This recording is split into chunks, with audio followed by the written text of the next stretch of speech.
Hey, all you cool cats and gamers! Welcome to No Category Left Behind, the GDQ Hotfix show that showcases category extension speedruns. I'm your host, Nuclear, and tonight we've got some Minecraft Java Edition Mind a Chunk is the category, so I'm really excited to get into what this run is about. But before we do, though, I do have a couple of announcements for y'all. One and Doneathon is coming up again, where you can show off your favorite run, and that's your only appearance on the One and Doneathon series. The second installment will be happening on August 13th to 14th. Submissions are open from now until July 20th. Use command OADAT in chat to find out more information and submit your run. Also, Frame Fatales will be having its next all-women's speedrunning event, Flame Fatales, from August 21st to 27th. The marathon schedule is now out. Type command FF in chat or go to GamestoneQuick.com/FrameFatales for more info. Prize submissions are also now open, so you can visit Frame Fatales Twitter for more information on how to donate a prize. Also, as always, GDQ Hotfix is supported in part thanks to your subscription and bits. We appreciate it if you consider subscribing to support our future content. All right, I'm going to pass it on over to our runners here, Leon Aurel and Andrew Crow, to tell us what the heck is this Mine a Chunk category. Hello. Hello. You want me to take this, Andrew? Go ahead. Okay, so Mine a Chunk, as the name implies, is essentially just mining out this giant area we have here. A chunk is essentially a 16 by 16 area, and it's basically like the blocks that the game renders in. And as the name would imply, the entire category is just getting rid of absolutely everything inside of this, down to the highest level of bedrock. It used to go lower, but there were some inconsistencies. So, yeah, we just got to get everything just out of here. I have to ask, how did you two get into running this? Because this is a really interesting category to be running. Yeah. Basically, the way to run this usually was just to get pickaxes and just go at it, like just manually mining every single block. But when update 1.17 came out, they added in a new block here called moss. And moss has this really cool thing to it where if you take bone meal and what's it called? I'll switch to survival mode. If you bone meal it, it changes all the blocks near it to moss, and those can be insta-mined with hose. So essentially the strat is to just get a bunch of bone meal and just moss absolutely everything in the chunk. And lucky for us... Sorry, what were you I think both of us have known about the category for a long time, but it's been seen as a really boring and mind-numbing experience just to mine blocks. Mm-hmm. But now that there's actually strategy to it with 1.17 and the moss, and then how you get bone meal fast and how you get the moss fast and what kind of chunks you should mine and stuff, actually interesting. Yeah, so now it sounds like there's a lot more tech in this run now than there used to be, and it's actually become a much more interesting run. Mm-hmm. Yeah. All right, well, I'm ready to see this run in action, so whenever you two want to get ready, load your seed and count us down, I'm here for it. Okay. Yeah, we are going to have to reset a little bit just because we need to spawn in an ocean biome, and we need to find a specific ship that has a 40% chance of giving the moss to begin with, which is probably the most annoying thing of the run. But once we see that looks like that, should be good. Yep.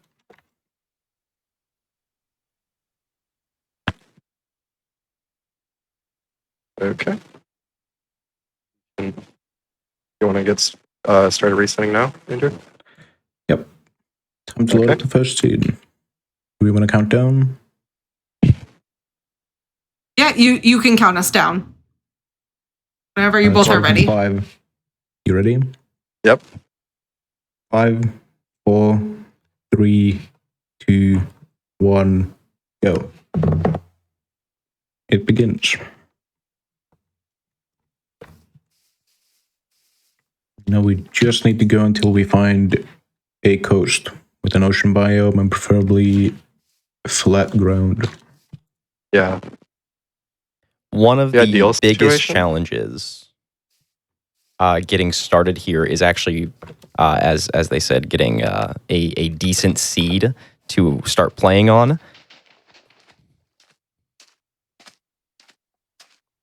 Which takes a good bit of time if Minecraft's not feeling particularly helpful that day.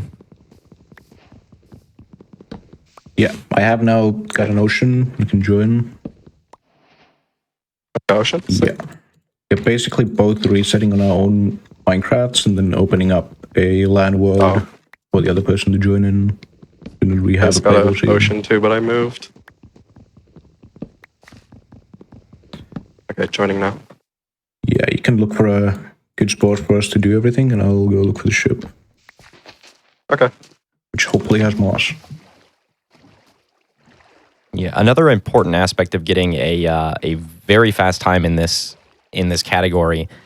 A lot of the times you're going to want to find a double ravine, or maybe even just a really wide single that encompasses most of a 16 by 16 chunk, so you're not destroying the whole 16 by 16 area. The natural generation of the world will have taken up or already removed most of the blocks in there, making this a much faster speedrun.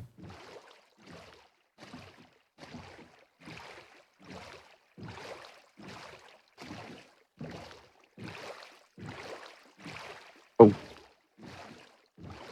Realize, yeah. Not showing the right instance. There we go. Okay. I'm ready when you are, Andrew. I am already moving. Oh, what? I thought there was going to be some kind of countdown. Right.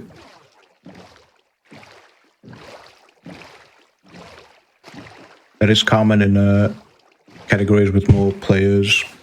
You want to count down at the beginning so you can all start the actual run at the same time. Yeah, Otherwise, the there's timer been will be plenty of started when the times. first person moves. Yeah, there's been plenty of times where people just move without a countdown, and we'll just have to reset the entire run because people aren't ready. Yeah, you cannot move your mouse or hit WASD or spacebar. Yep.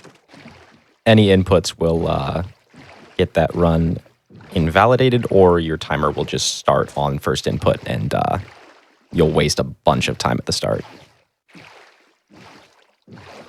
I'm not seeing a whole lot here. I'm just getting a bunch of forest. Yep, the ocean biome looks good. Are you seeing any other kind of flat terrain? Because I'm kind of... Oh, wait. I might have a ravine. Here. That is chunk quartz.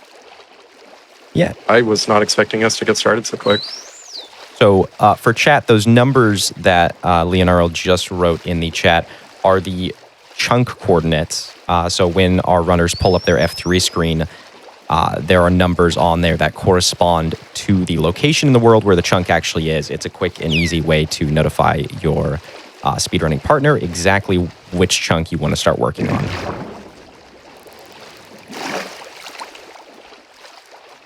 Yeah, I think the one I sent looks good. You could probably look a little bit more. As of right now, I'm just going to try and get some more. You can also start getting iron since we need a way to actually get more bone meal. And I found a good ship. We'll see if we get the 40%. And we do not. Oops. Time to look for another one. Yes. Oh, we didn't get it? Not yet. Still have more ocean to go through.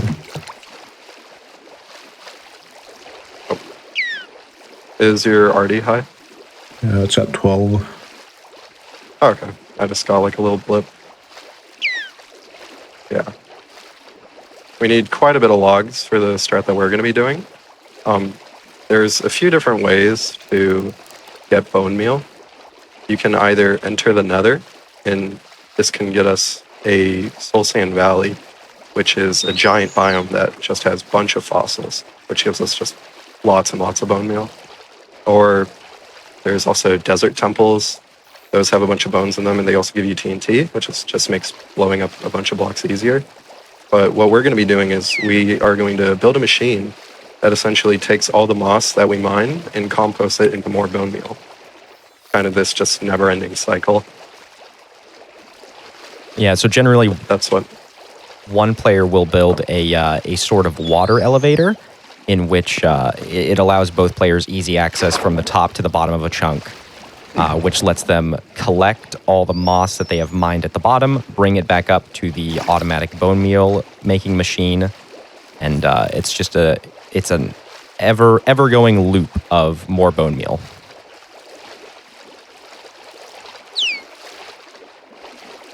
Andrew, while you're out, if you see any sheep, can you get them? We don't have a village or anything. Yeah, killing sheep is nice. We can get wool, which will allow us to make a bed, and we can skip the night, so we don't have to deal with all the monsters. Yeah, I have another and it shipwreck. also just. We still didn't hit the 40%. Pausing. Really? But That's I really do unfortunate. still have This is a good more chunk. ocean. Okay.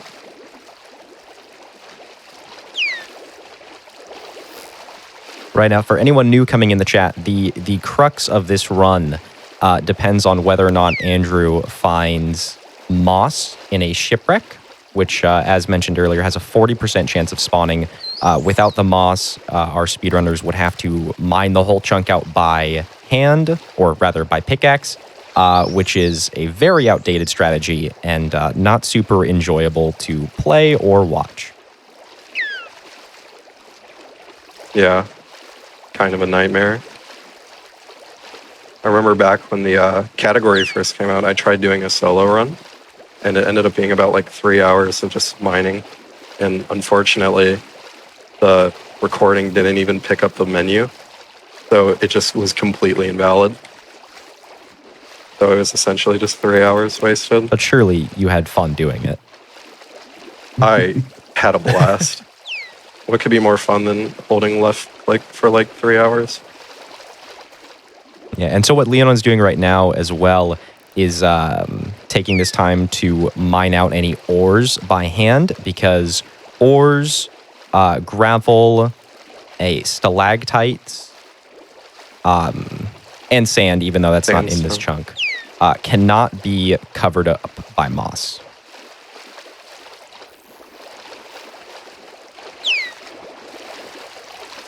You saw more ocean? Yeah. Okay. I'm just getting Really ice melted. far away from spawn, but would be nice to get run going immediately. Yeah, I was completely not expecting to find a chunk anytime soon. Especially since we have a ravine. We were prepared to just mine a flat chunk, since good ravines are really rare. That's what most of the resetting usually is. Yeah. Or world record base runs. Oh wait. Third shipwreck with no moss. Are you serious? Getting pretty unlucky. They gotta be lying about that. What's it called? That percentage. I swear we've gotten. It's gotta be like a 1 out of 8 or something like that. It just feels so uncommon. It really doesn't feel like 40% when you're actually running. Yeah. And so right now as well, Leonardo is smelting iron for a couple different things. First use is going to be making hoppers, which are part of the infinite bone meal machine that will be built soon. It's 2 hoppers, and you basically take 1 hopper, put a chest on top of it, you put a composter below the hopper, and take your second hopper, feed the composter output into another chest, which I explained that very poorly, I'm sorry. It sounds very complicated, but it's a lot simpler than it is. And the moss in the top chest will feed into the composter, which composts natural resources like seeds, trees, and most importantly, moss. And it'll produce bone meal into the bottom chest.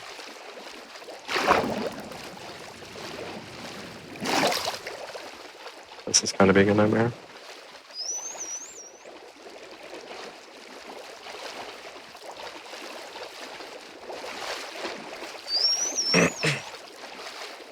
As of right now, I'm just trying to build an elevator to make it so I don't have to do this really awkward water placing like every 3 seconds.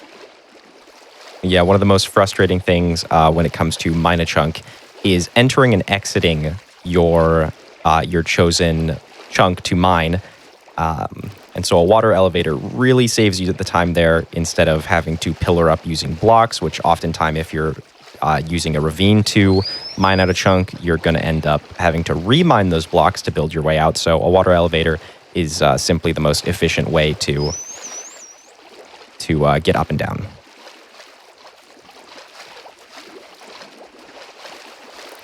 There we go. And Leonardo is using a neat little trick here. Doors in the offhand, while pickaxe in the main hand, holding left and right click at the same time, places a door down while the water is flowing above him, allowing him to effectively mine a nice tunnel for the water to flow down. Yeah. We're essentially just going to be digging into this as the whole thing goes. Keep on running into dirt, though. Being annoying. I believe this is shipwreck number 4 now. And Please? we do not have moss. What? Oh no. That is so unlucky. What are the chances of that? Up Not to, all that high. 40% chances. Well, I mean, Missing. 60, I guess. Yeah. I do got good news. Oh wait. As right when I was about to say I don't hear lava, I just got lava pops. Shipwreck number 5, no moss. Come on.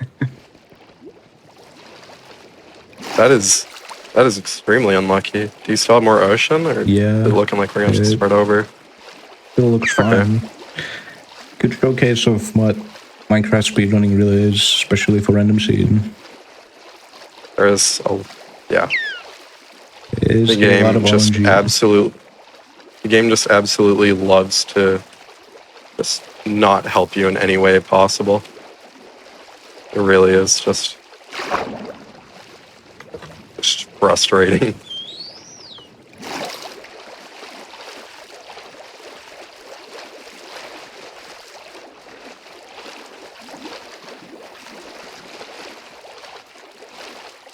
Yeah, at this point, I think the only thing slowing progression is Minecraft just not giving moss. I believe. I read in chat 7.7% chance of. Awesome. That's incredible. Above average rates.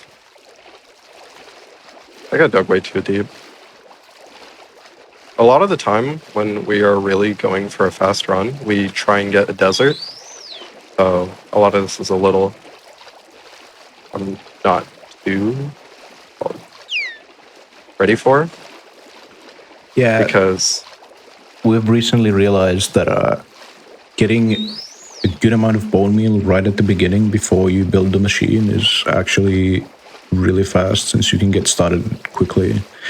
So we've been basically resetting a lot more seeds to try and get a desert temple right at the beginning to get bone meals, or to get a lot of bones to making the bone meal. yeah, Yeah. Additionally, we were also able to, go ahead. I was just gonna say, if we also got any sheep, we would be able to skip having to deal with all these enemies. We got the chunk, but we really got nothing else. Unfortunate. I dug in right here.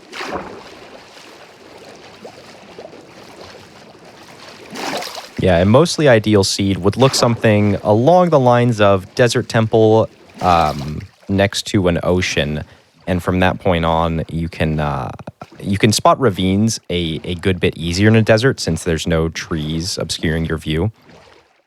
Yeah. And I cannot find. Kind of throwing. Oh, it was right there. Okay. You got the elevator now. I cannot eat. That's awesome. How's the ocean looking? I think the ocean is closing off. I've sort of been following the outside coast, and it looks like it is going in a big circle all the way back to where we spawned. You think we're gonna have to reset? We can either restart and look for another seed, or we can look around for another ocean. We could probably just get another one started fast. Probably be easier than finding an entire other ocean. Yeah. Fortunately, It was also, 7% the game also sometimes hitting us decides this time. really good timing. Run. Yeah. It's Minecraft for you.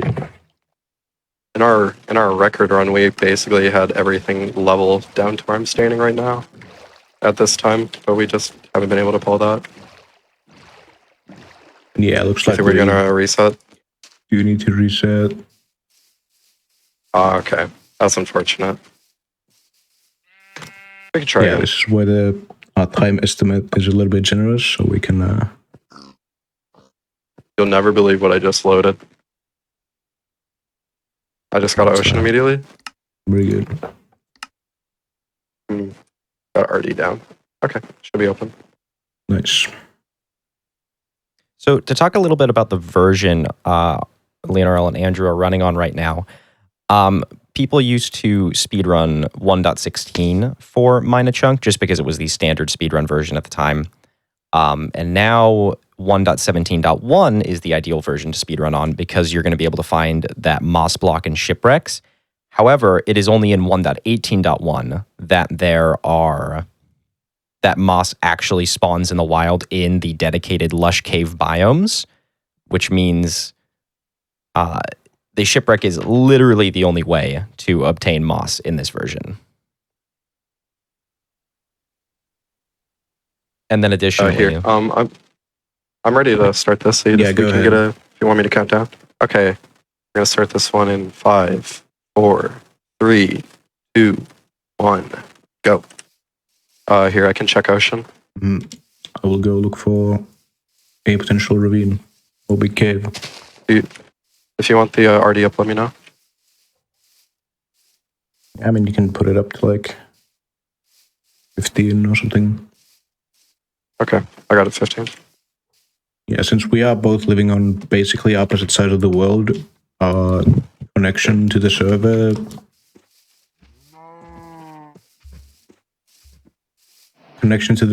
is a little bit dodgy sometimes, so we like to lower the render distance in-game to reduce lag. Yeah.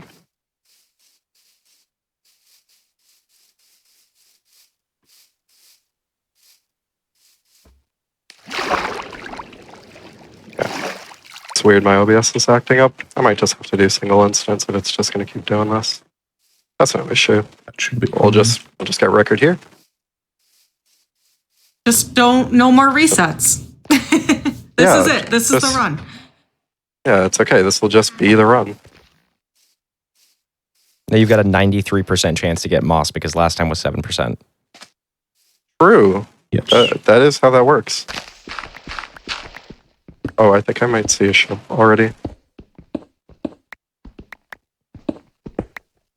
And for anyone in chat wondering why 1.18 is not the used version to run this category, that is because in 1.18 they expanded the build limit and how deep the world goes, how deep bedrock is. So runners would have to mine an extra 64 layers of the Minecraft world in order to achieve the same goal of mining a chunk. It was not a food wreck. I have to keep looking. All right, I found a desert temple, which will speed up our Oh, run nice. quite a lot. Yeah. The initial bone meal and the TNT, which was a lot of blocks, so super helpful. Oh, nice. I just got a dolphin.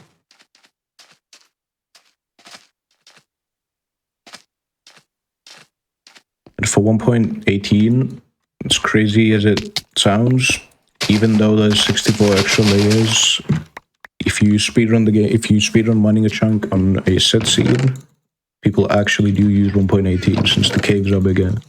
So theoretically, if you got lucky enough, you could get a cave that is more than 64 blocks deep.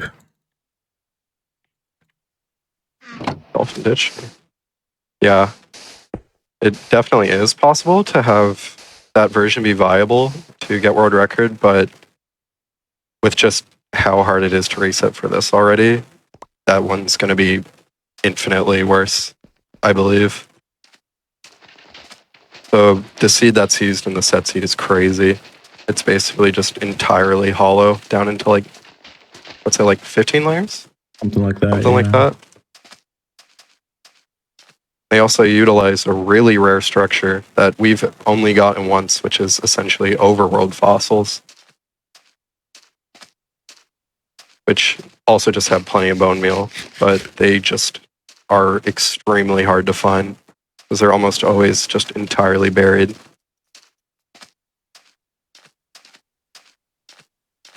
I haven't seen a single ship. Oh, speaking of which, I just got a food wreck. Very nice. Come The on, game will be kind this time. manifesting. Gotta dig a bit. It's the anticipation, just waiting. I have to mine stone underwater. Oh, we got a door. We're fine. Just building anticipation.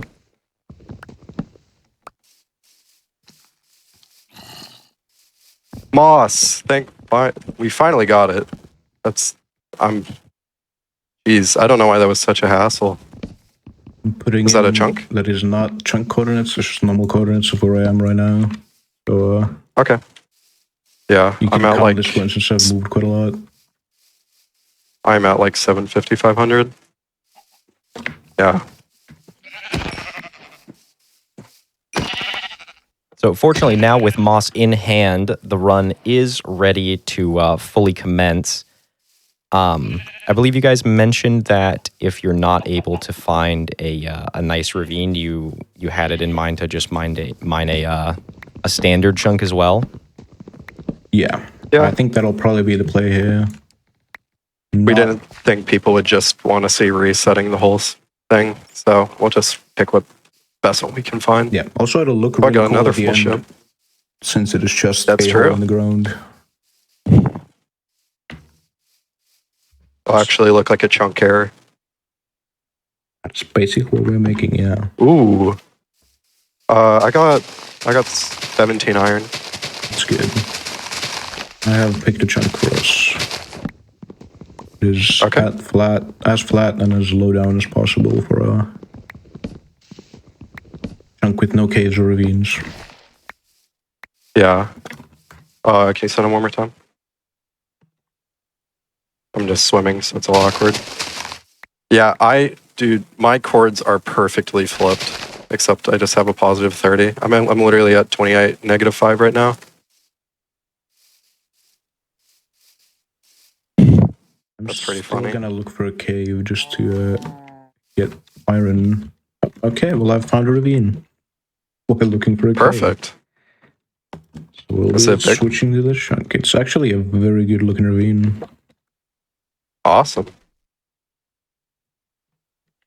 Yeah, I saw someone in Perfect chat world. This ask what a food wreck is, and to explain that really quickly, Minecraft can generate different shipwreck structures, and a food wreck is a type of shipwreck that only has the food chest on one half. There is no captain's quarter chest, which usually has iron, gold, sometimes emeralds and diamond. Yeah. It's basically just all the ships they have multiple formations, but they're kind of categorized into 3. And yeah, the food wreck is when you get just the front half of the ship.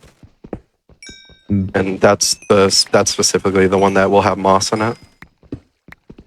Which for Mina Chunk runners is fantastic to see, but if you do happen to run any percent in Minecraft, food wrecks are generally the one you want to see least. What you don't want, yeah.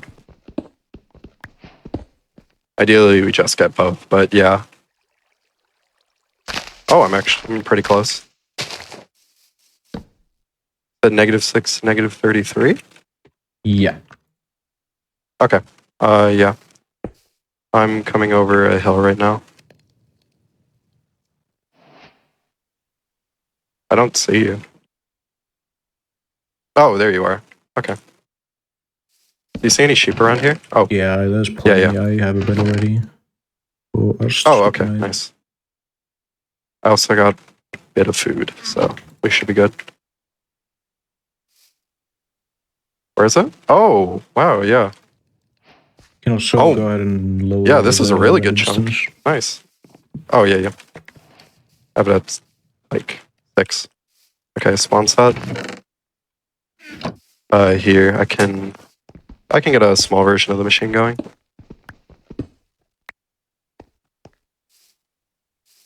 Do you have more wood? Yeah, plenty. Yeah. So,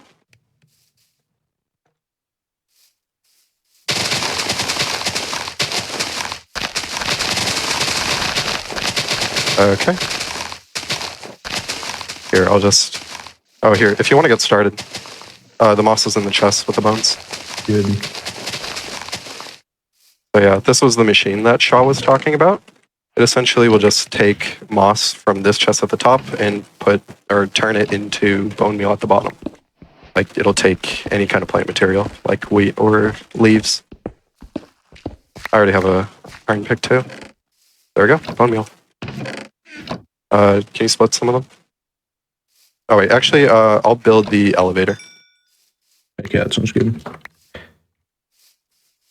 Okay, where's It'll be water? very useful in the long run, even though it's time loss at the beginning. Yes, I ripped the regeneration stew. I was just walking. The food I just ate has a bunch of different random abilities you can get, and regeneration is probably the best one you can get. Yeah, and for everyone just tuning in, this is our first time seeing moss actually replace the blocks. Andrew and Leonardo will be mining right now. Oh! Jump scare. Oh my gosh. Did you just hit a creeper down into my hole? Yeah, I think I did. It was already coming down there though. Couldn't really stop it. You jump scared me. I wasn't ready for that. Forgot to make doors.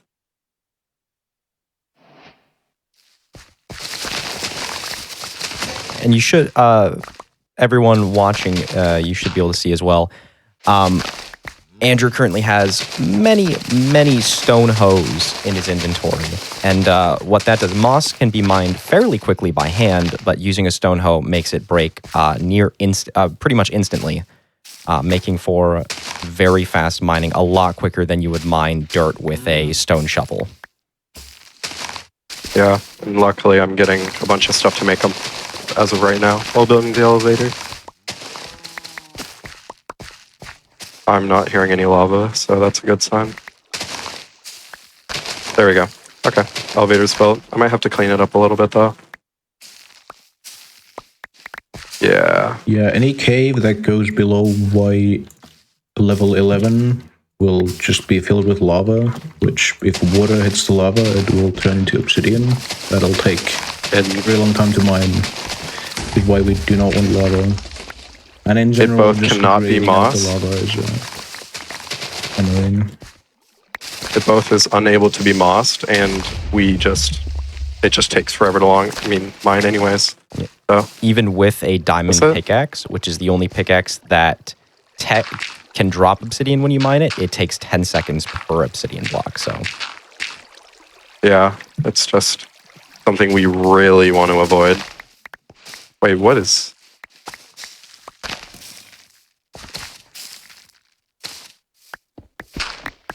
Yeah, water has a little bit of weird physics in this game, so sometimes we just have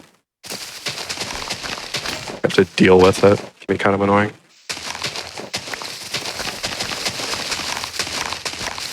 There we go. Okay, should be all taken care of. I can make 15 house right now. Good. Okay.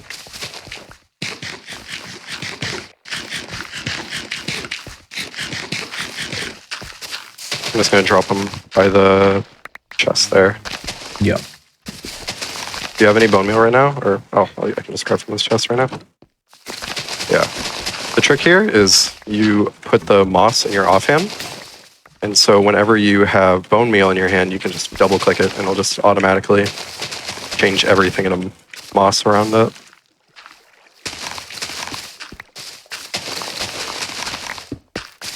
Oh, whoops.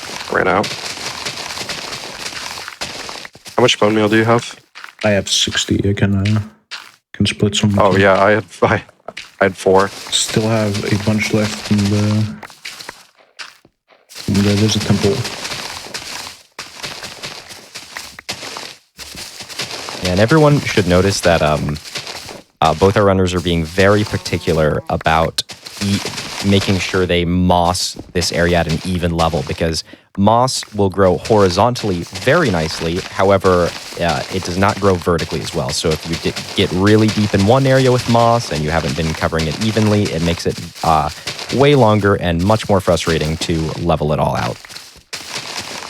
Yeah, that used to be our biggest problem when we first started. Where we just get a bunch of like towers building in the corner and stuff like that. It was always really obnoxious to deal with. Okay, I'm just gonna do a trip. Do you want me to skip the night? Yeah, you should. Okay, yeah. With the other person leaving the server while one person is sleeping, You're good to join. it'll allow us to skip the night. Otherwise, we'd both have to be in the bed. Yeah.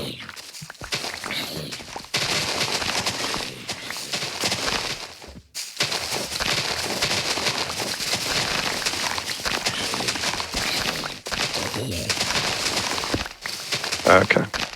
Wow, it's actually a lot more open than I thought it was going to be. It is a very good ravine, especially for just a random run that we're playing out. Game must have felt bad for the first aid, so they just handed us a much better Clearly. just whole seed to begin with. I'm gonna start taking care of this goal. Yeah. Are you still stranded over there? Yeah. That's... Oh, here. Are you able to make it into that water? Here. Cords of the water elevator are... There. Yeah, yeah. That's where you want to dig into. Oh, I'm much lower.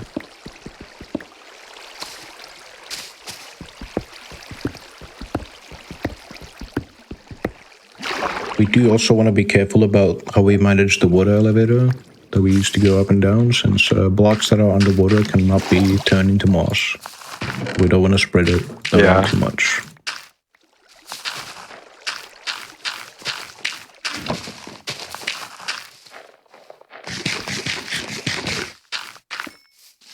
But yeah, you can see the chunk is already starting to take on that notorious big hole in the ground look it has. As they say, yeah.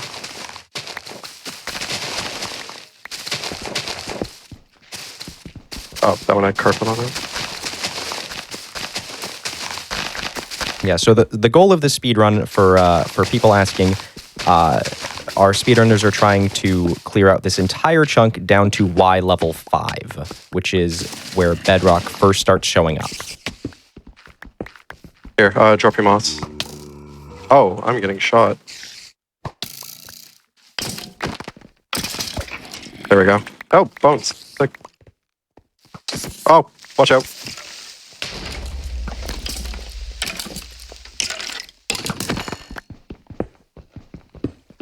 Oh, wow. I actually did not grab that much. Here, I'll just keep doing trips right now since we're low. You got more moss? A little bit, yeah. Yeah, here. If you want, here's some more hose. I need to clear my inventory, actually. I'm just gonna throw it off the side here. Yeah, basically the thing we are discussing and doing right now is becomes more important when you have more people around, but basically giving certain people tasks to do. So there aren't multiple people doing the same thing at the same time. The biggest issue is just getting a bunch of bone meal at the start, so we're just both switching, putting bone meal in and grabbing for the rest of us. We just always have somebody mining. Okay. Here, I got 56 right now. We'll drop you half. Good.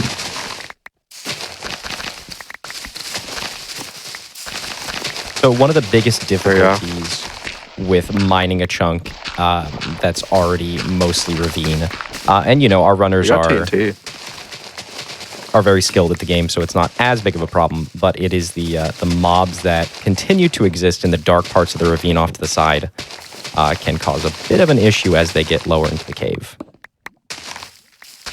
Yeah, we had a run where somebody recently beat our old world record, and we had a time that was like 15 seconds away, and the whole part of the issue was just we constantly were having to deal with skeletons the entire time. It really was just being annoying. Like, it just seemed like we probably killed about 50 by the end of it. Yeah, we had a perfect little cave off to the side that was completely dark, which made it possible for a lot of skeletons to spawn.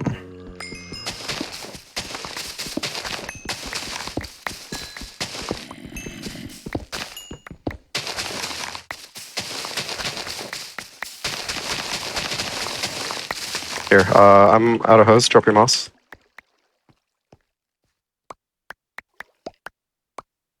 There you go. Okay. Thank you. Also gonna I'll throw down more. do a strategy called a hunger reset right now. Since I've set my spawn on the bed at the top, I can just go ahead and die, and it'll replenish my health and my hunger. You want me to kill you? I don't have food. No, I just jumped into a hole. Oh, okay. Yeah. Yeah, just get down. I already did it. Oh, you already did it? Yes. I can't believe I missed that. That's with the axe. It's okay, but hold on. You guys mining a chunk. Nothing else. Oh, skeleton, I'm about to die. Yep. Okay, I was like just about to be out of sprint regardless. Yeah, so this is called a tactical hunger reset. Same thing I did. It's a calculated hunger reset. I was planning to die the whole time. Totally didn't just, you know, it just jumped on by a skeleton or anything. Totally not.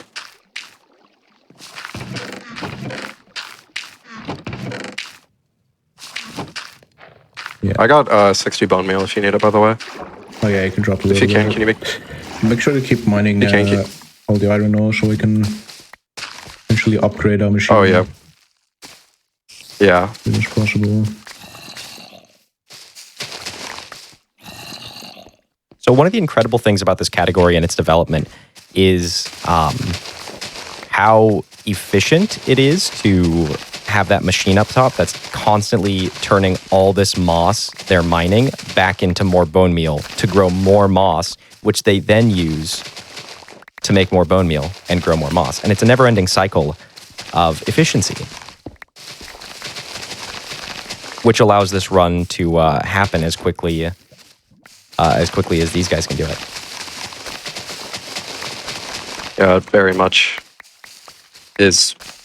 I mean, before that, a lot of people thought that we'd have to constantly be going to the nether, or I believe that's what was going on, like right at the beginning, where everybody just thought it was just going to have to go to the nether and just really hope that, not only just getting moss and a chunk, but you also have to get a soul sand valley.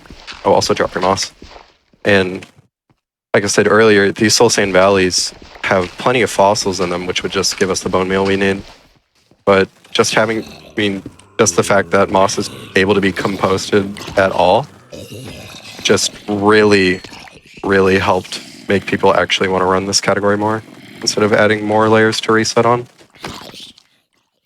Yeah, now that the category has gotten more optimized, we have actually gone back to using the Nether for 3 to 4 and above. We have more than 3 players. We can just have one person constantly be in the Nether, and the others in the actual chunk. Here, I'll grab all the time it takes TNT to for build the the. machine. But, I got TNT for the gravel. yeah, it is really, Oh, really did you worth just it take if you care of have it? more than 2 people. I did just take I'll just care keep of it on me. Give me some bone meal. Oh yeah. And amazingly, There you go. there was a point in time where enchanting tools was the quickest way to get this done. Oh yeah, I forgot about that. I believe there was something that had to do with igloos.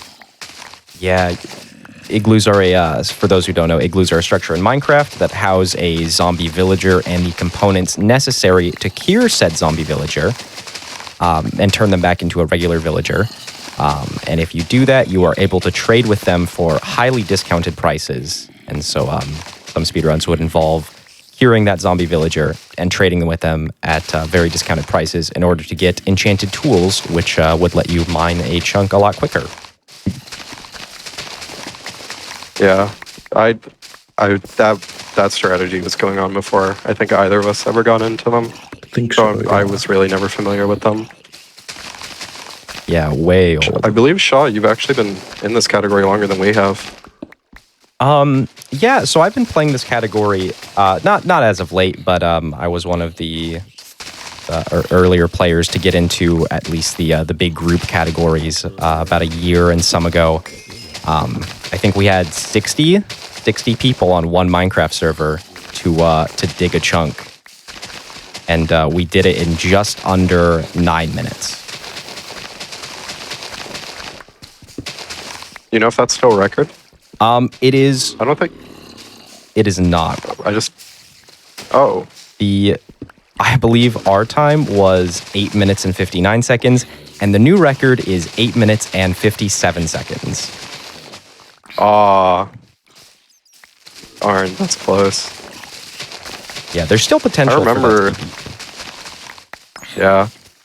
It's just hard to get, 60 people for a category. I remember like forever ago, there was a large group of streamers that go by the name House Builder Gang that was trying to just assemble as many people as possible to get the record. I don't think they actually finished the run though. But I remember that was a whole day thing and just everybody was trying to get in there. Yeah, I think myself included. I think their issue is that their communities were slightly too big, which attracted people who did not actually want to mine a chunk, but to cause chaos instead, and that ended up slowing the runs down. Yeah, I remember that. There was so many people. They had to it actually became too many where they just had to stop letting people in at a certain point, which makes sense, but obviously you want to get as many people as possible. It just becomes too hard to manage. Yeah, it's hard enough to manage the 5 to 9 player category, much less 10 plus, where you can have legitimately an infinite amount. Whatever a Minecraft server could hold would be admissible in that category. Yeah. It's kind of funny how just all the categories are just a set amount of people, and the last one is literally just get as many people as possible. They really were not kidding with the plus part of that. Which is especially funny because you can only enter 15 names on speedrun.com. Yeah. So the description is just filled with a bunch of people's usernames. Here, Andrew, I'm gonna start working on the other side. Yeah, I'm gonna actually upgrade the machine now. I have enough iron. Okay, yeah, good idea.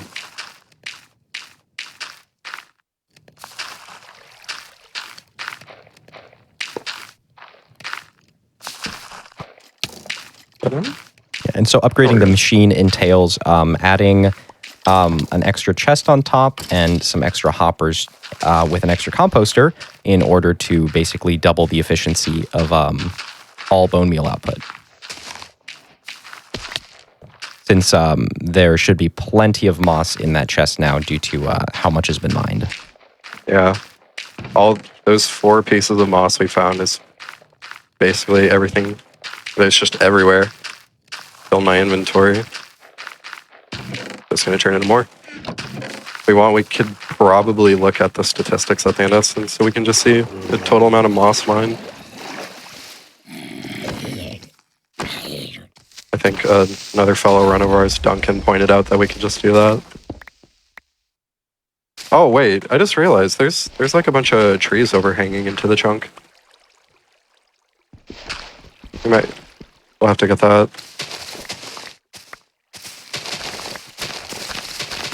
It is surprisingly easy to miss blocks in this category.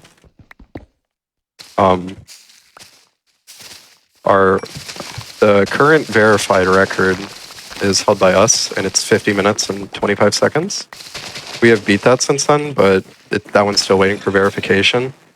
And there's a pretty unlucky moment in there where we thought we got the first time ever under 50 minutes. And both Andrew and I were just freaking out. We were so happy because we've been grinding the category and it finally paid off. And in runs, you're not allowed to switch game modes out of survival. And Andrew switched into spectator mode, which allows you to fly and like move through blocks. And after he did that, I turned around and found 2 pieces of moss in the corner, not moss, 2 pieces of coal in the corner that we just completely skipped. And luckily the verifiers were nice enough to understand that it didn't really affect the time of the run by him switching into spectator, so luckily it was still verifiable. Also, what am I doing? I'm not paying attention. Yeah, we were really close to just losing world record because we completely missed 2 pieces of coal in the corner. Yeah, it's very easy when you're mining a 16 by 16 area to miss just 1 or 2 blocks, especially when they're not down in the chunk you're mining. And it can be attributed to like 1 errant leaf block off a tree sitting at the top of your chunk. Yeah, speaking of which, that right there. Yeah, a little tree overhang. Yeah, it actually just happened to us again where we were about to beat our 3 to 4 time and we just completely missed a block that was floating. Yeah. So it Surprisingly pretty common, funny. no matter how long you spend on the category and how used to get to everything, you'll still miss something eventually. Luckily, yeah, there's now there's a mod we use for a timer instead of like life split, like a bunch of other games, where you can set it to different categories, and they recently added a mined chunk to it. So now we can confirm we're done when the little timer at the bottom of my screen or the one that's on Andrew's screen stops. So we don't have to worry about that. I do not have iron. Oh, there we go. And I just wanted to give you all a heads up that we're about at the point where we want to take a break. So whenever you 2 are in a good spot for that, let me know and we can count down to pause the timer. Okay. Honestly, anything works. It is We're about to get everything flattened out, so pretty smooth we can sailing from probably here just on do out. it then. Okay. Yeah, we're almost done getting everything flattened out. Oh my gosh. What's that? Oh, did you already get the tree? Yeah, I took care of them. Oh, okay. I think. Nice. Do you have all the bone meal? Oh no, there's 30 in here. Do you have most of it? So I'll just finish up this layer and then have a little break. Awesome.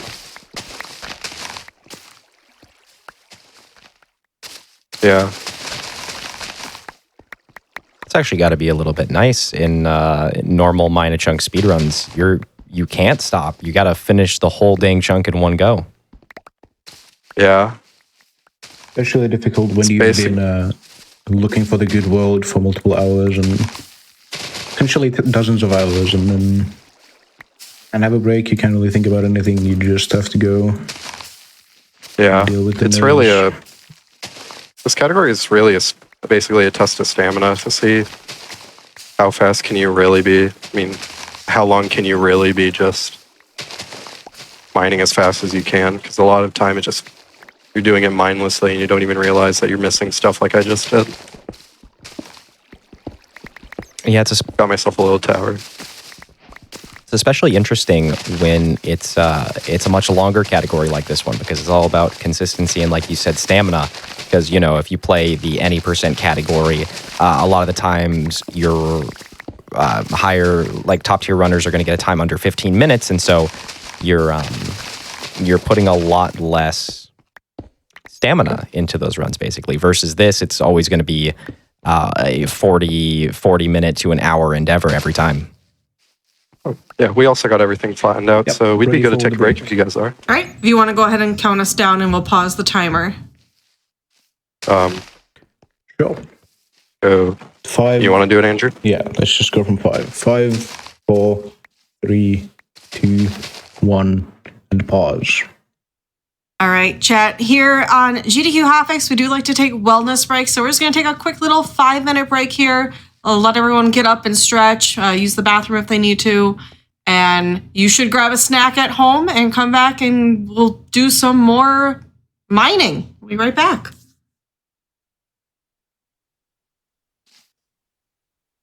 Hey, all you cool cats and gamers. Welcome to No Category Left Behind, the GDQ Hotfix show that showcases category extension speedruns.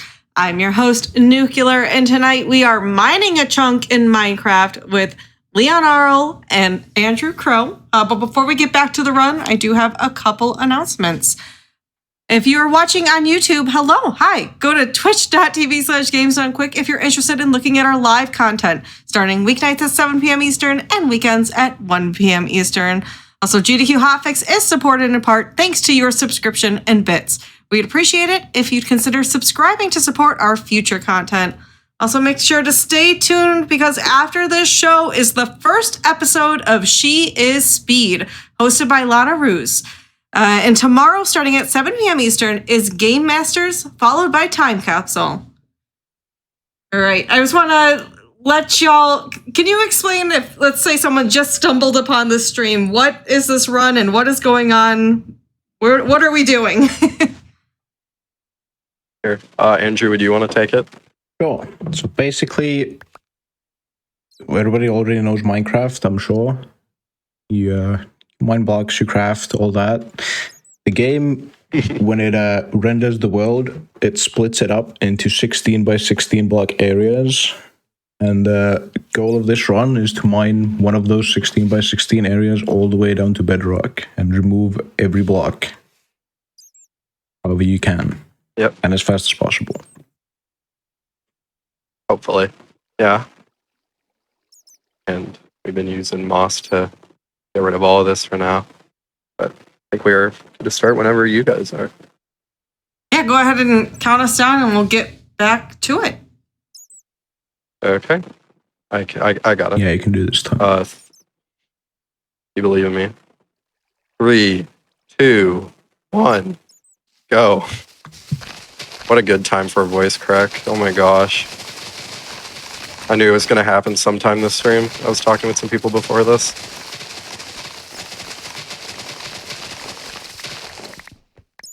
This part of the run is essentially just a mad dash to the finish because, as we saw before, there was like a bunch of edges on the side of the chunk that we'd have to get rid of, but now this is just completely flat terrain. So it's all essentially going to be the same. Yeah, I And believe. Luckily, Yeah, we built up a good amount of bone meal and moss at this point, so we will also not be running out. We can just go fast. I actually just ran out. Here, drop your moss. Or do you think we'll be fine? Yeah, you can. Come on. Yeah. Okay.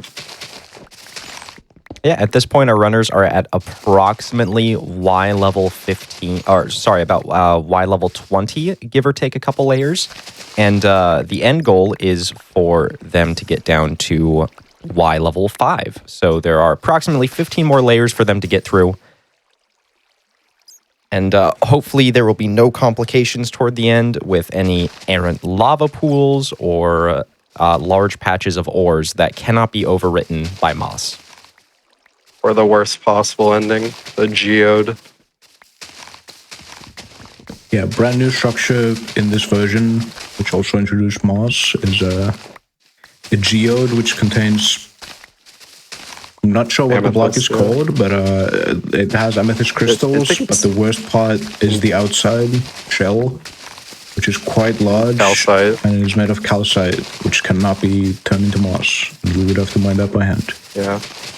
Which has happened We've before. actually had a few runs. Yeah. I think we've had 3 now die to, what's it called? A geode, yeah. Yeah, I completely blanked on the word. 2 of them happened in one day, and that was really tragic.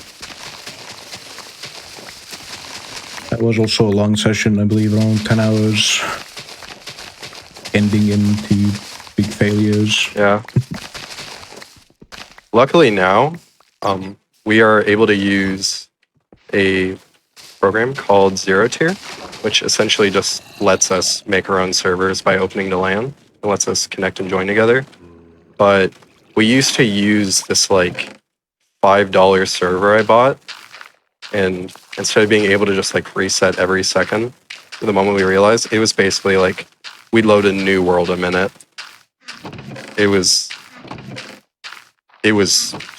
It took so long to get anything done. But luckily now we're able to reset a lot more efficiently to get what we want. And it's led to us getting plenty of faster times. Andrew's actually on really good pace to snag every single mined chunk record for RSG Overworld. Yeah, I got the solo record, also being the first ever sub 1 hour time about a month ago or so. And then we got the duo world record back a few weeks ago as well. And recently the 3 to 4 player record. So the only ones that are left are 5 to 9 players and 10 plus, or infinite, basically. Yep. Which we will be going for in the near future. Yep. We've been doing a bit of 5 to 9 attempts lately, but the 10 plus, that one's going to be probably our biggest challenge, is just trying to get enough people. Yeah. For solo, I believe I'm currently around, what's it called? 5th or 6th place, somewhere around there, but we're just too busy grinding out all the other co-op ones. Haven't been able to give that one enough time. I mean, I say that, but Andrew quite literally got world record on the first submitted run he got. So yeah, after he's like kind of just 10 minutes of resetting, crazy. you just gotta kind of lucky seed. Yeah. Especially carried by not getting any big ore or gravel patches. Hey, I need a hunger reset. Yep. Actually, me too, after you come back. Yeah. Oh. Yeah. An annoying part of not having hunger is just that you're not able to sprint anymore. So just being able to die and reset your hunger really just helps make sure that you can just get basically all of your hunger back instantly. Oh yeah. There you go. Forgot I needed to grab more hose. Yeah, and the hunger reset there is honestly the quickest way to do it with 2 players, as opposed to building a little tower and jumping into it. Just simply clubbing the other person over the head with whatever tool you have at your disposal is much faster. Yeah. And at this point... Just take out anger. At this point, you guys should be really close, I think. I'm seeing a lot of deep slate. Yeah. Do you have any more sticks, Andrew? Yeah, I got plenty. Okay. Drop some down here. Yeah, we are about to layer or get everything down to Y12. We are 7 layers away, I believe. Yeah. There we go. Okay, I should have enough votes for the rest of this. Oh, Right. Made a very rare mistake of growing an entire tree. oh my. Inside the chunk. Yeah. So how that happened, for those of you who are unaware, using bone meal on moss will replace the blocks around it with moss, but it will also grow grass and shrubs, and those little bushes are actually able to grow. The little bushes with pink flowers are able to grow into full trees. So if you accidentally bone meal one of those... I think both of them are able to turn into trees. Oh, both can. But yeah, it's a very kind of frustrating mistake. That's the kind of the annoying thing, is that along with moss that's being placed, you also get just a bunch of leaves and moss carpets, and it's really easy to just either waste moss on grass or just accidentally not even place it to begin with, thanks to the carpet being on top of it. Yeah, the carpet does come in a little bit handy in other parts of the run. For anyone who noticed it earlier, both players were placing the moss carpets under... Oh. Uh-oh. We're fine. Okay, very small patch. Yeah, another lucky thing. Sometimes the game will just like to generate these long stripes of lava that just go straight through, where they're basically moving at a diagonal axis, so they are quite a pain to deal with. Yeah, fortunately not a huge lava lake, but that means you guys have watch hit out stepping over here. Y11 at this point, which means this should be the only section of lava that will be an issue. Yeah.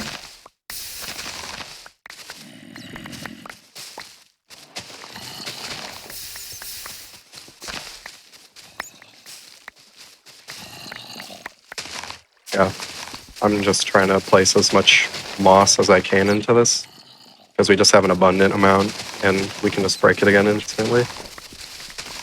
This is really one of the most annoying parts of the runs, is just getting hit with lava. Yeah, and Oh, hit a bat. I forgot. the true Bats villain can of also be this kind of a run, nuisance.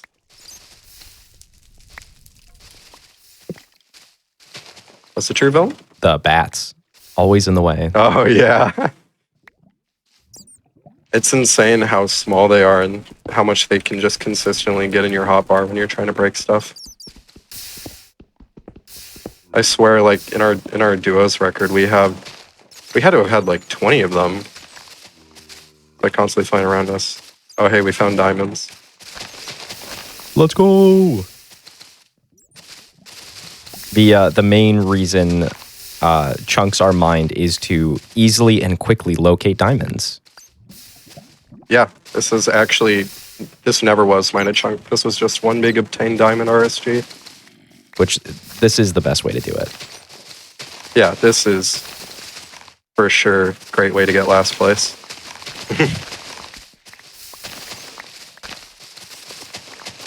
So one of the mildly dangerous things about filling in lava pools with moss as well is that moss can burn, which means if there are any unchecked lava sources, there's a good chance a moss below your feet happens to just burn away and you stumble right into the lava.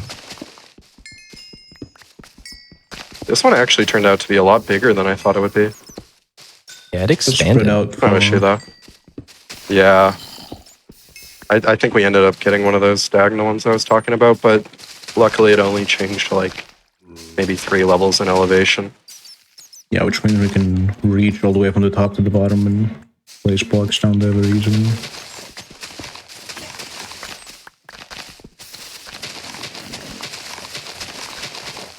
Pickaxe just broke, so you can take I'll get the ores. You could also get the. I still got a bunch of TNT that we just make us pickaxes with that. Okay. There's enough. Hope there isn't any lava under this. That would really be unfortunate. I'm just gonna go ahead and steal the diamonds. Thank you. How could you?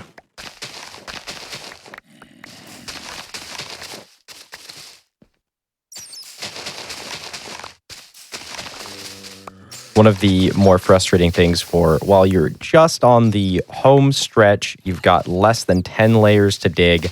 The ores just start coming up a lot more frequently. Yeah. Also kind of lucky, we got lava that is going beneath Y level 5, which we don't need to deal with for the category.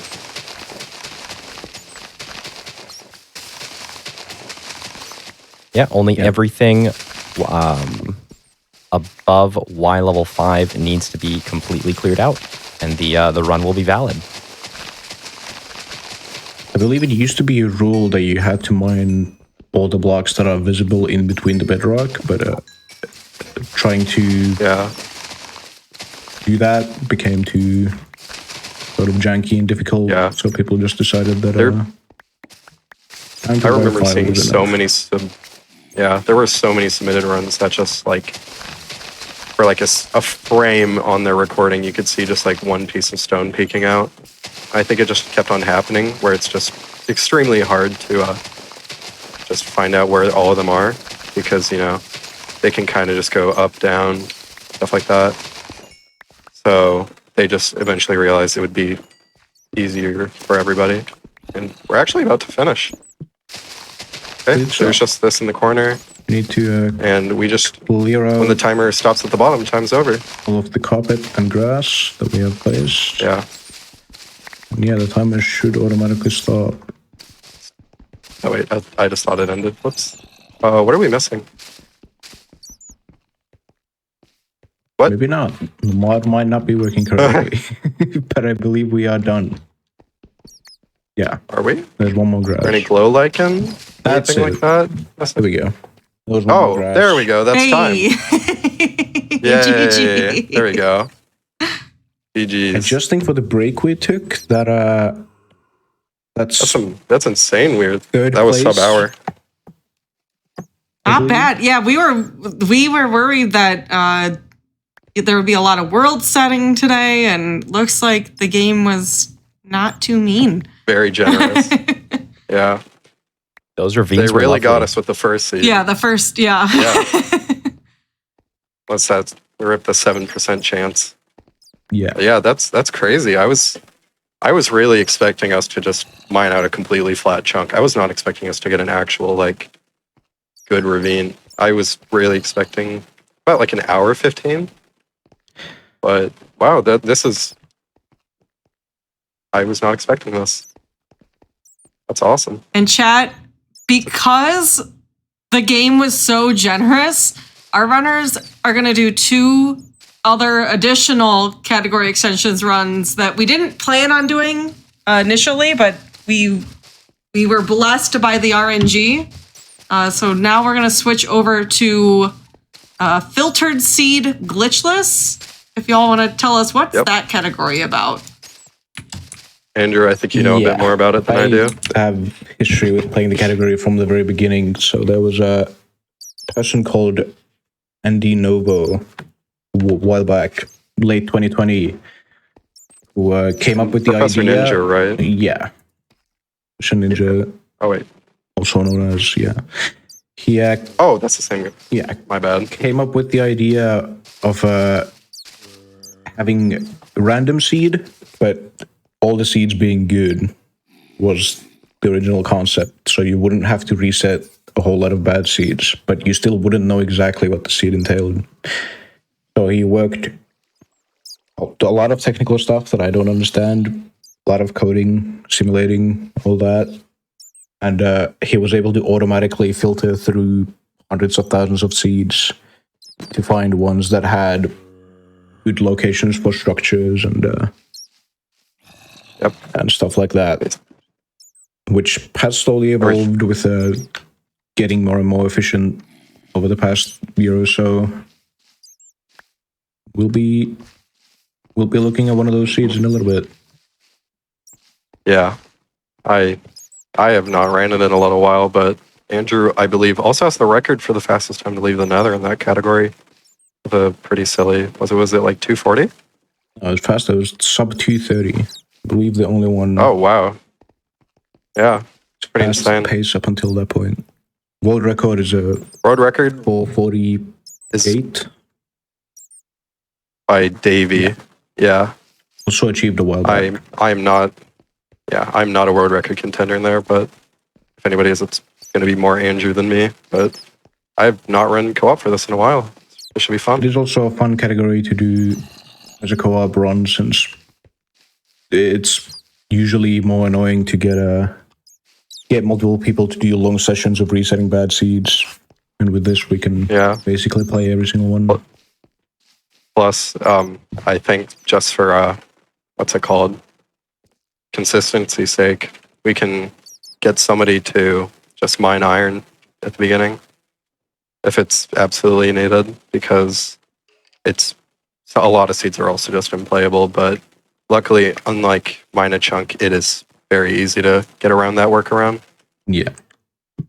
It's either that or we can use one of the older filters, but I think just using one of the new ones. And,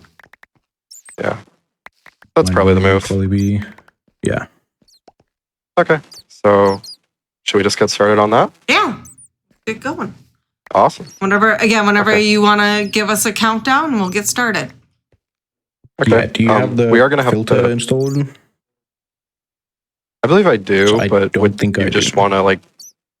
Oh. We could pull up the what's it called? The website generator, if you remember where that is. Yeah. Use one of the Worst case scenario. slightly older ones. Okay, yeah. We are going to have to switch game versions really quick, so probably just going to be a black screen for a little bit. Because we are playing at 117, so yeah. I'll just get to that now. And I will say, while we're waiting, chat, now is a great time to go click on the 2 links in chat and go give both of these runners a follow, because they definitely deserve it. If y'all want to tell us, what can people expect to find on your channels? I think for both of us right now, we are mostly playing any % random seed glitchless at the moment, with some minor chunk 3 to 4 and 5 to 9, potentially 10 plus mixed in as well. Yeah. Oh, whoops. I clicked the wrong thing. Whoops. There we go. Accidentally showed a call that we were just on. There we go. I am currently on the hunt for a second time under 10 minutes in random seed glitchless to be the second ever person to do that, behind Crooks, who is currently easily the best random seed player, has been for a long time. And he's crazy at this game. I have no clue how he does it. I am one of the people trying to catch up to his skill level eventually. Yeah. Andrew's one of the few people ever to get a completed time under 10 minutes, which is crazy. I'm still trying to just get under 13. Is it showing now? Okay, sweet. Yeah. I have 116 up now. Do you have the 116 website or the FSG website? Yeah. Oh, wait. I believe I also have the macro too, but I think it's a little weird for me. So here, I can just try this and then... Oh. Give me a second. I realize I have to put in an IP that I probably should not put live. Yeah, definitely a good call. Yeah. We haven't done co-op on 116 yet, so we only had this prepared for 117. A couple of extra interesting things about Filtered Seed Glitchless is that the reason it's called Filtered Seed Glitchless is because there are certain filters you can set to indicate what you would like to see on the seed you play. So there are different filters, such as you can choose to start with a gold axe in your ruined portal at spawn. You can choose to start with 3 iron in that chest. You can choose to start with food in that chest. And then a couple of guaranteed things is that you will always have the 2 necessary nether structures that you'll need very close to your entry portal, the bastion and the fortress. And then additionally, the stronghold, the structure in which you enter to go fight the Ender Dragon, will always be at the same coordinates The same nether coordinates every time you play it. Approximately 150, negative 150, wherever the fortress is. Yeah. Oh wait, I just realized. I don't think we routed audio for this version. Elian, can you Might send have me to- your IP as well? The 0-tier one? That's Need a great to, question. What that could be. oh, we can just... I'll grab that really quick. We can also just yeah, do mine and you can Yeah, join it. it'll probably be better since I'm assuming you're going to be doing the one cycle. Yeah, it's also true. Okay, so yeah, I'll just get iron and meet you at the bastion. Or if you wanted to try to do fort first, we can just figure out then. Yeah, just should I really quickly try and route it so that we can get game audio? Because I only had it for the 117 instances. Just go to your game capture and change the audio source to the new one. Should be good. Yeah, I just afraid there was going to be a weird change on the screen. I'll test right now. Oh, whoops. I believe mine should already be working. It recognizes a similar Java program. Yep. Looks like we're good. We're all good. Okay. So do you got a world up, Andrew? I am now generating. It's a Awesome. slightly older filter. The new ones would take a long time online. Yeah. But They are quite a bit harder to find. Are you just going to go for like village or shipwreck or something like that? Yeah, I think this one has a village. Okay. And I believe a if looting you want- sword. If you want to get beds, I can get the golem Yeah.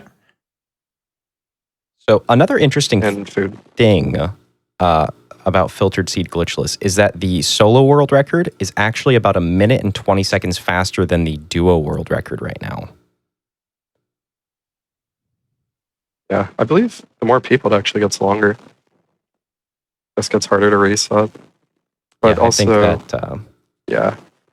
In solo, you can utilize this trick called pearl hanging that you can't do in multi, or in co-op, that makes moving around a lot earlier, where essentially, like, after you throw an ender pearl, you can move your render distance down so that it's not loaded. So when you can just basically go wherever you want as long as it's not rendered in. And once you load it again, it'll basically just still put you wherever it landed. And that's just not something you can do in co-op, at least as easy, because it's just going to have everything loaded. And I'm pretty sure Davey does that in his record. I might be wrong. I haven't seen it in a while, but I know that a lot of solo runners do that. Right, we have a seed. Awesome. Go ahead and load it up. Just hope we get a chest. It is not the seed. Yeah. There's still some RNG left in Yeah. FSG. Okay. Just let me know when the world's up. It is up now. Okay. You got the ARD down? Yeah. Okay, I'm joining.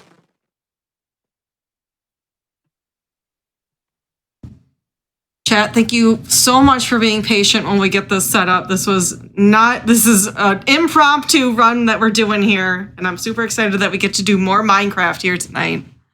So thank you all for waiting while we get it all set up. Right. We're ready to go. Yep. I'm. All right, go ahead and count us down and we'll get started. All right, I got it. 5, 4, 3, 2, 1, go. That is the start for the run. I believe we should Pause 150, 150, right? Yep. have a village. I'll check pie chart. Maybe.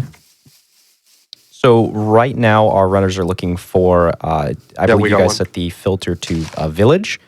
And the trick right there to pull up that pie chart, it's basically a pie chart, that if you go to the correct section on it, it gives you a rundown of all the block entities in the area, which you can use to. It'll show up as a village will show up as like, oh, there's a bell within a certain amount of blocks next to me. And you can utilize that to find structures that you can't necessarily see.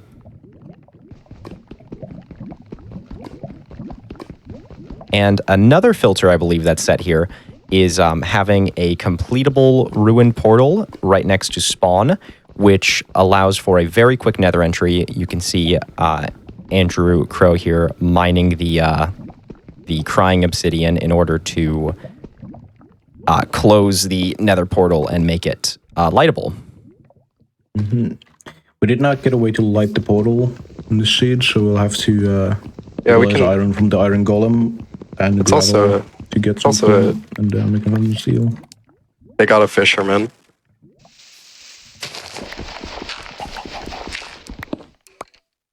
Yeah. Usually Thai villages aren't the best for food, but we are getting kind of lucky with the amount of bread I'm getting. It's only 7.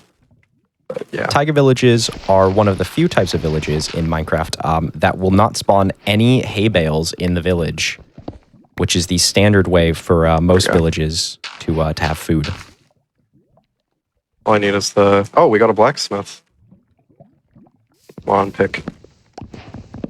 3 iron. That's good. Here, Could probably use one of those for flint and steel, though. yeah. Oh, there's another one. Here, I'll check it really quick. Yeah. Another great thing about... Or one of the great things about Taiga... Hi, Bobby. Is just that blacksmiths are house that can spawn in villages, and they typically have, like, iron, obsidian, like you just saw. This general stuff we'll need. And because the blacksmith in Taiga, I believe it's because they are a smaller building compared to the other ones, are just more likely to spawn in. I got 5 beds. I got bread for both of us. It's plenty, yeah. But I also just have a bunch of obbies, so we're probably not gonna get rolled.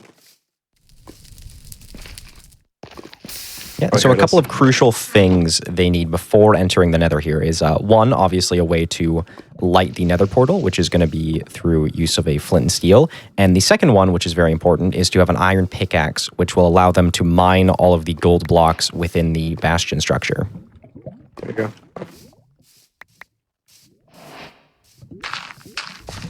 Did you... Oh, nice. I just don't want to push you out. I'll just wait. Yeah. Yeah, I'll grab all 3 of the beds in there. Not a great nether spawn, but we can use How high up Minecraft, are we can we? dig blocks so we can dig our way out. Here, some beds. Are you running Bastion? You're gonna... Yeah, I'll do Bastion. Yeah, here's some gold. Oh gosh, I've been handed the difficult one. So even though the bastion is guaranteed to be in a certain direction when you enter the nether, you can still spawn in very unfortunate spots like this ravine. Sometimes you're completely enclosed within a wall, but I believe you can just barely spot it out of the corner of the screen. There it is. Yeah. I think just for safety, we should probably both go to Bastion until I get a fire res. Yeah, I need one more iron ingot from a chest for the pickaxe, so Okay. I'll spin first. I have gold armor, which means the piglins, Yeah. which are the main enemy inside these bastions, will not attack me. Oh, I also got plenty of food for you. Gotta throw that. It's fun. Oh, I got hoglins on me. And so the bastion Andrew is currently in is a variation of a bastion called a treasure bastion. And so there are 4 different types of bastions and a specific route you want to run in order to maximize your gold trades and gold count with the piglins.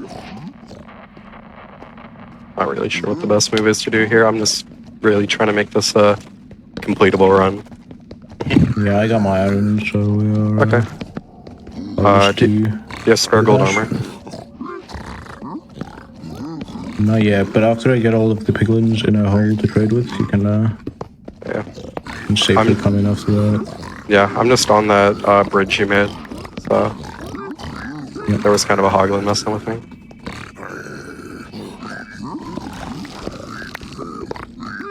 Also remember I got 5 obsidian. Yeah, all the piglins should be in the hole now. Okay, I'll come up. They were not. Okay. Well, There's one. almost all. One of them's just chilling on the stairs. Oh, here, I can just get around him.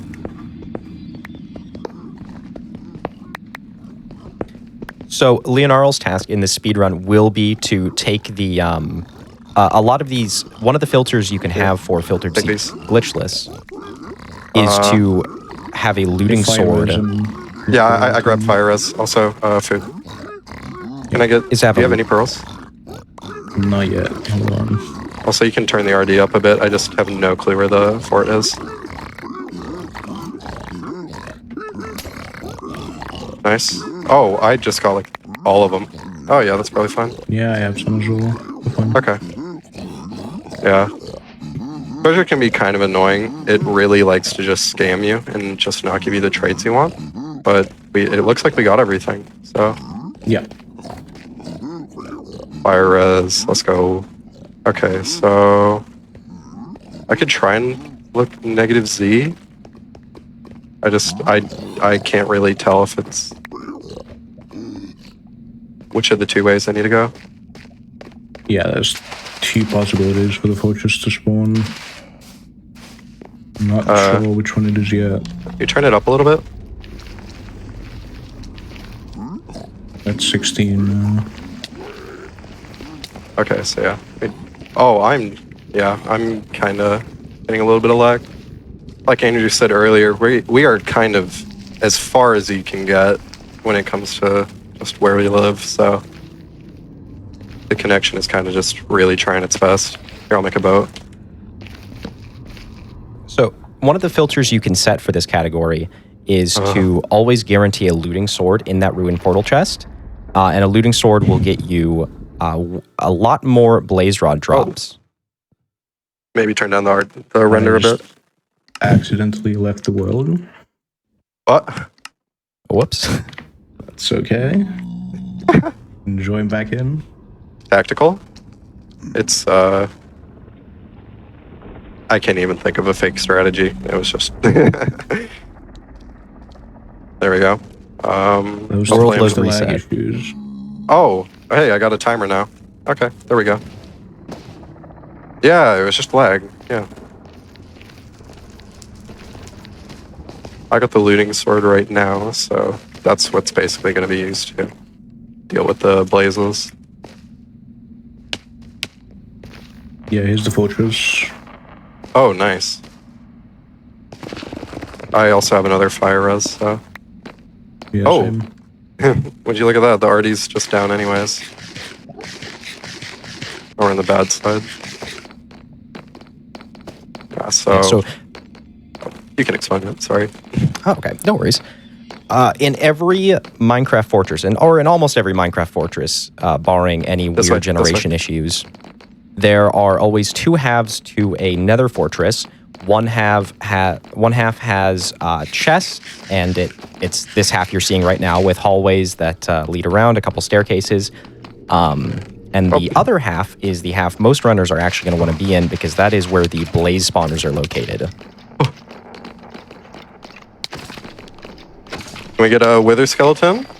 Oh, nah, darn. Yeah. You have another one. Yeah, I don't have an axe or anything. Oh wait, I can make a diamond axe. I ripped 3 diamonds out of one of the chests.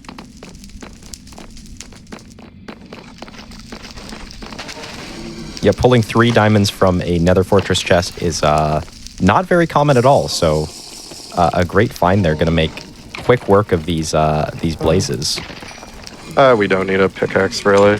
Probably the move, but One hit them all, so just do loot. oh, fire res. Okay, so I got 2, 4. What's our cords right now? Oh, okay. It looks like we can just go out that way to the right. way. Yeah. Either will work.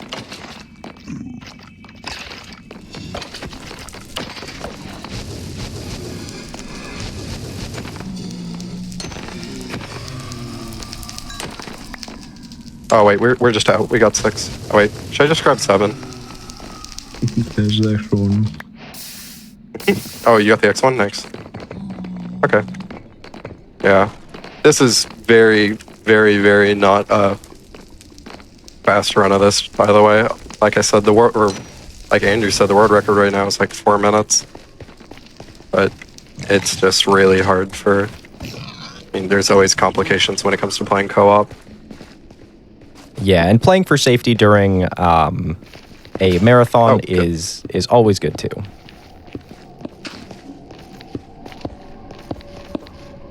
Oh, here. And this should take our runners to approximately where the stronghold is, most likely going to be in an ocean. Mm-hmm. Or will be in an ocean if nice. The coords are correct. Should they appear to be? I got a boat. To get the direction of the stronghold. And we move. Oh, there's dolphins. Yeah, we have this little joke when it comes to co-op called the boat test, where the only way to tell if the connection is stable if you can even get in a boat. And as you can see right here, wow, oh, there we go. What was the angle? I mean, you don't really need me for this part. Like southeast. Can come and hop in. Yeah, usually when it comes to the there are really fast setups for the end fight called Zero Cycle, which I wish I knew how to do the co-op version. Maybe for so I'm just rambling. Stronghold should be around here. But yeah, there's a trick around here. Is not. Oh, it's buried. Not exposed. Yeah. So a lot of the time in Filtered Seed, the stronghold will actually be visible in the ocean. You'll be able to see these strange cube-like rooms under the water, and most often you'll be able to. There it is. Oh, the boat again. There we go. Unfortunately, this time around, it was mostly buried under the gravel.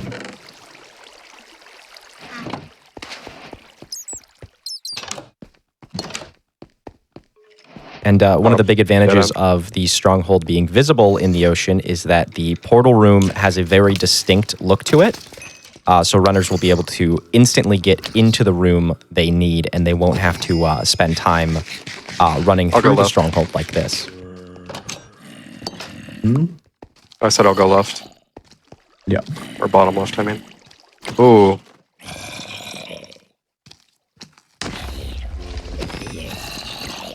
There's kind of an issue with when they spawn under the ocean, where, as you can see, we're kind of getting a lot of mobs here.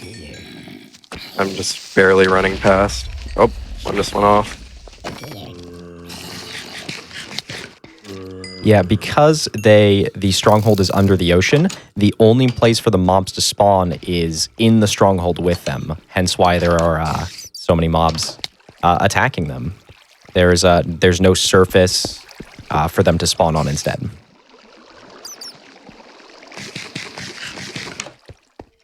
This has got to be a deep portal room. Yeah. Gone through quite a lot. Really Yeah, one of the great pieces of RNG that's in the any percent category is just once you get to the stronghold, the portal room that we need to find to get into the to the end to fight the dragon it's never consistent where it's going to spawn. Ooh, I hear silverfish. There are methods people found to deal with them called preemptive, but I don't think we're going to be able to do there because there are certain I guess I'd call them structures like the mine shaft where it just messes with it. I found portal room. I dug straight under it. The most unorthodox way to locate a portal room. Yeah. See an name tag. Yeah. I'm actually kind of low. Can I kill this? Okay, yeah. Here we go. Yeah, I dug straight at the bottom of the stairs. You have everything? Should just play it safe and. I got wood. Like I got 37. I just threw down. I'm just gonna hunger reset real quick. Oh, I got 3. I got 3 bread. Ah, that's fine. Juked out that skeleton. Not die in the end. Probably get rid of that spawner. I've just been having to do jukes. So yeah. What? Do you need wood? I need some bread. Oh. Yeah, everything else. There's 2. I got hungry. Sorry. That's fine. Yeah. Andrew's just going to be going in alone because when you have too many people, then you can join in. Are you sure? We can manipulate the dragon together. Yeah. But our awesome time, it's going to be so much slower. It's really not. Yeah, no. I'm kidding. But yeah. For usually a lot more serious runs, there'd be one person joining because the dragon acts differently and is less likely to perch, which is what we really want for the one cycle to kill it.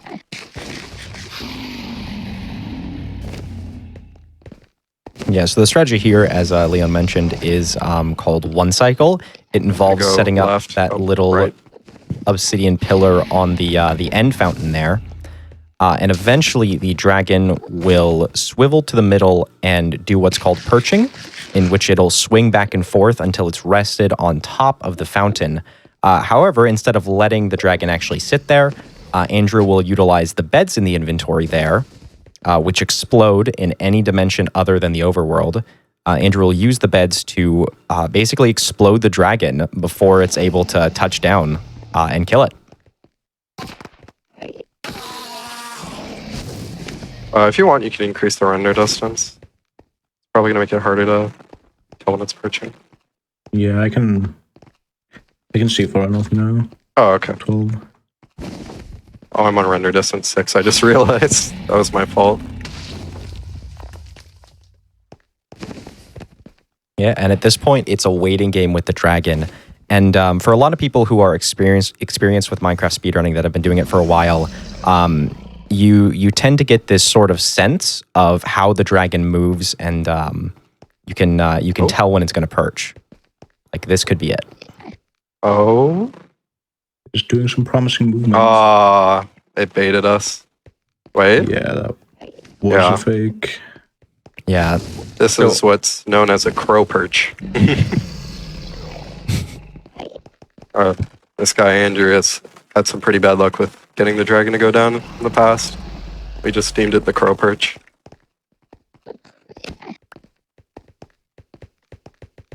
Oh.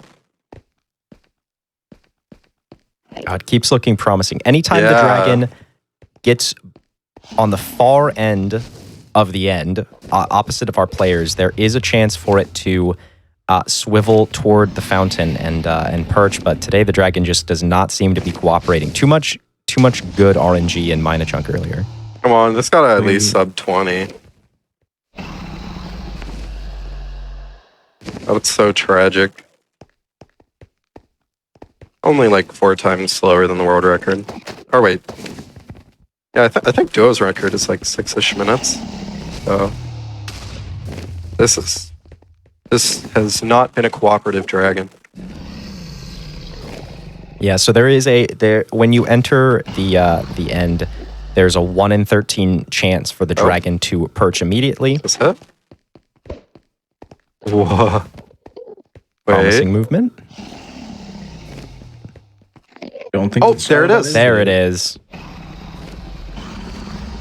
Yeah, once you see that dragon immediately beeline for the fountain, that's how you know. And a clean 4-bed with it too. Dang. Yep.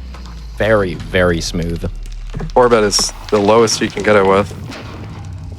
And time. That was a funny run.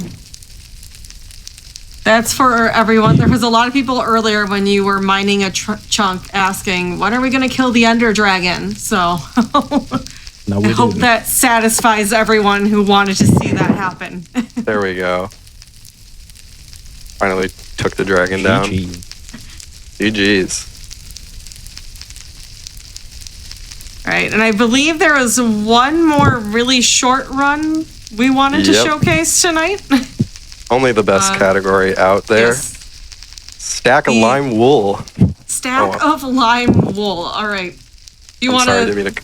get set up and let us know what the heck is stack of lime wool? I can I don't. explain if you guys don't mind. Yeah, sure. Go ahead. All right, so this one, stick with me, chat. This one's complicated. The goal of this speed run is to obtain a stack of lime wool, I didn't even know and that. that's it.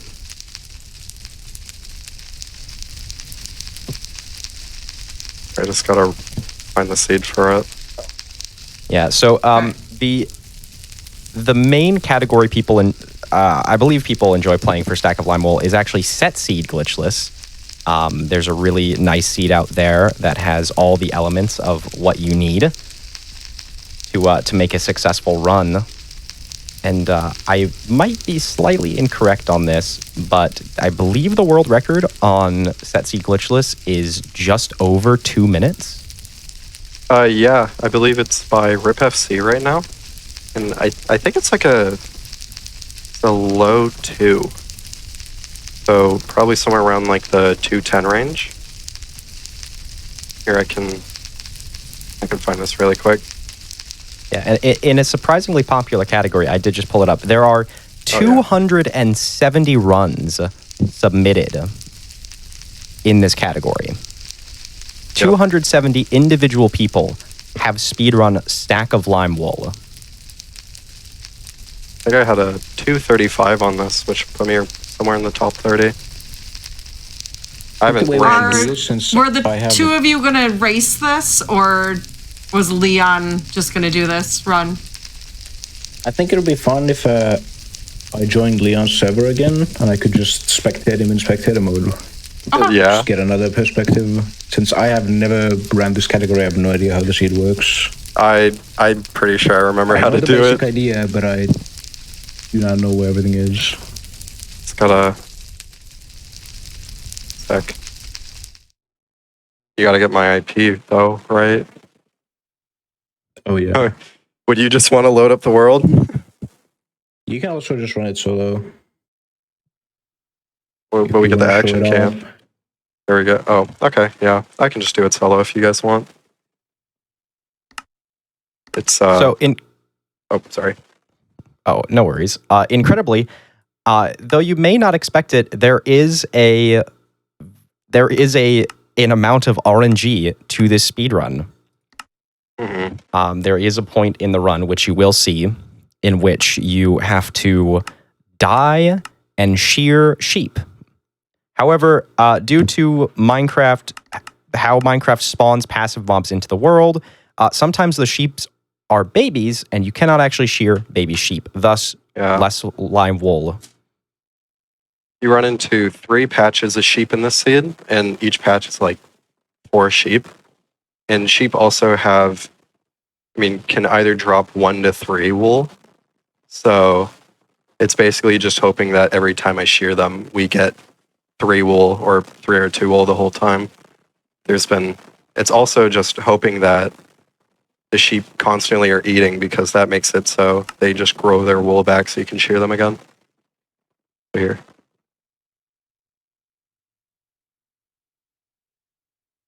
What? Is it good now?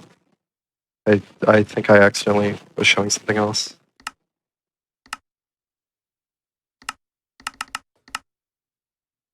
Okay. So I'll just go in and pause, and I can do a countdown. All right, sounds good. I'm a bit rusty in this, so bear with me.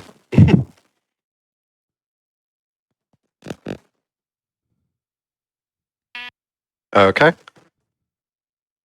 Are we all good? Yep. Okay. I'll just start down from 5. 5, 4, 3, 2, 1, Go. Oh, my. Throwing. Yep, There is pretty standard. There is kind of a Go ahead. riskier strat here to with the way you explode the lava, but I'm just going to do it a little bit safer, just because I want to be able to show off everything. Yeah, and so the reason Leonardo's in this temple right now is because in order to make lime wool, you need two different kinds of dyes. You need white dye and you need green dye. White dye you get from the bones from the temple right here, and the green dye you will get from smelting a cactus up in the desert a little bit later in this run.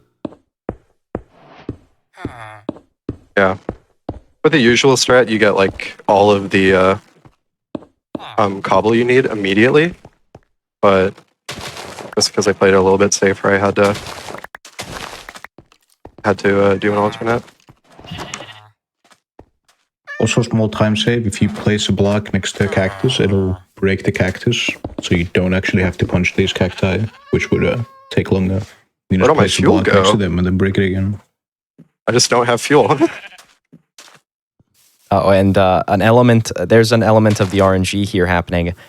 Normally, when you explode the bottom of the temple, there is a coal patch down there, a patch of coal ore that will give you fuel to smelt your cactus. But unfortunately, it looks like it got blasted by the TNT or just something happened to it.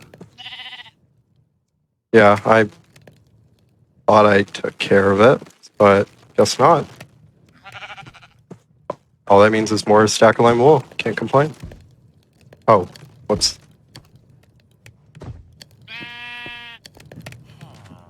What the? It's not And the going. reason there is 8 cactus in the furnaces here is because you want to maximize the amount of lime dye you have to dye all 3 patches of sheep.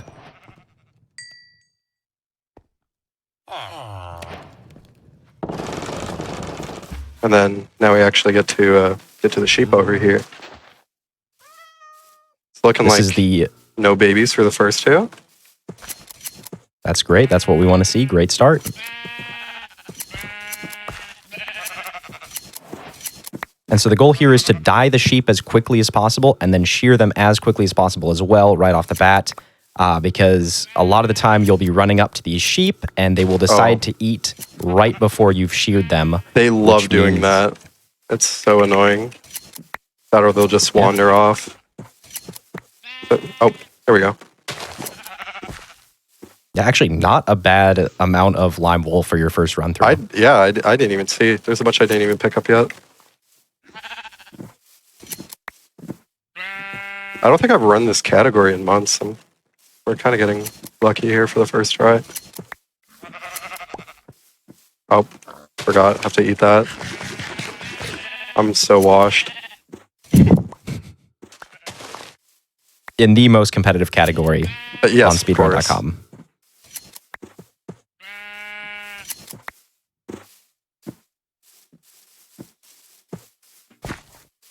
But yeah, getting no baby sheep here was actually quite nice. A lot of the time, I don't know the exact percentage for a baby sheep to show up in a group here.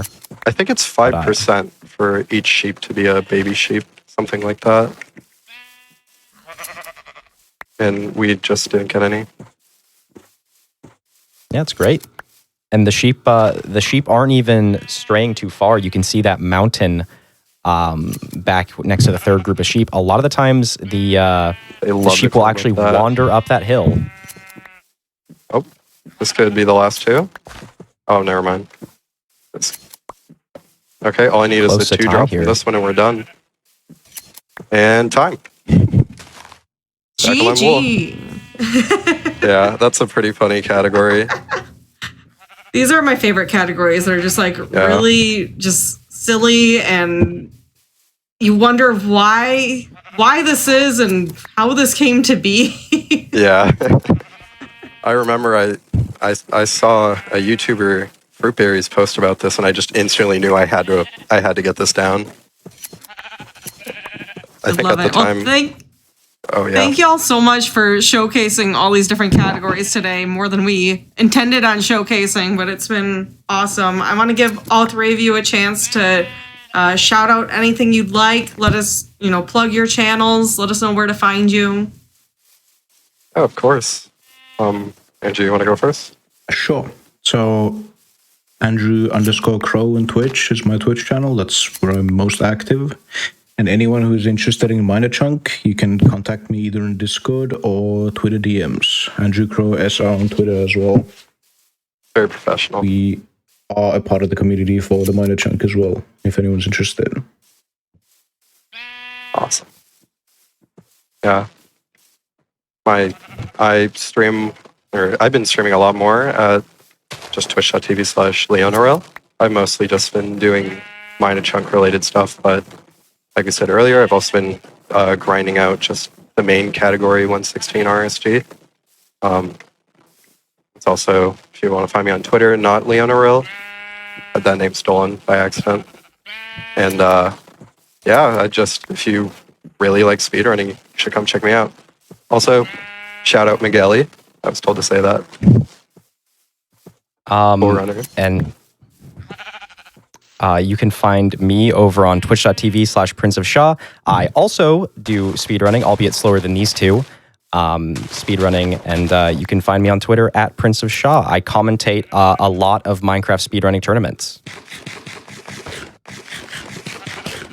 Hey, thank you all so much, chat. We are going to take a little break here, but when we come back, we're going to have some Sonic 3 Air. Make sure to stick around and check it out. We'll be right back.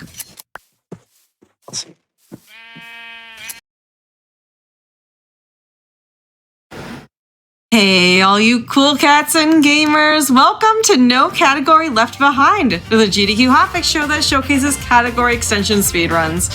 I'm your host, Nuclear, and with me tonight is HUD601, here to showcase Sonic 3 Air. But before we get into that, I do have a couple announcements. The One and Done-a-thon is coming up again, where you can show off your favorite run, and that's your only appearance in the One and Done-a-thon series. The second installment will be happening on August 13th to 14th. Submissions are open from now until July 20th. Use command OADAT in chat to find out more information and to submit your run. Also, Frame Fatales will be having its next all-women's speedrunning event, Flame Fatales, from August 21st to 27th. The marathon schedule is now out. Type command FF in Twitch chat or go to gamestarquick.com/framefatales for more information. Also, prize submissions are open. You can visit Frame Fatale's Twitter for more information on how to donate a prize. Also, stay tuned. After this is the first episode of She Is Speed, hosted by Lana Roos. And then tomorrow, starting at 7 p.m. Eastern, is Game Masters, followed by Time Council. So make sure you stick around and check out all the hot fix content we've got here for you. With that, we're going to take it over to Huds here.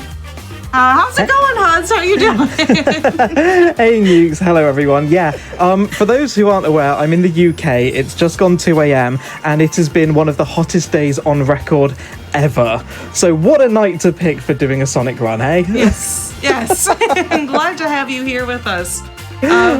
So can you give me a look into what is this category? What is Sonic 3 Air?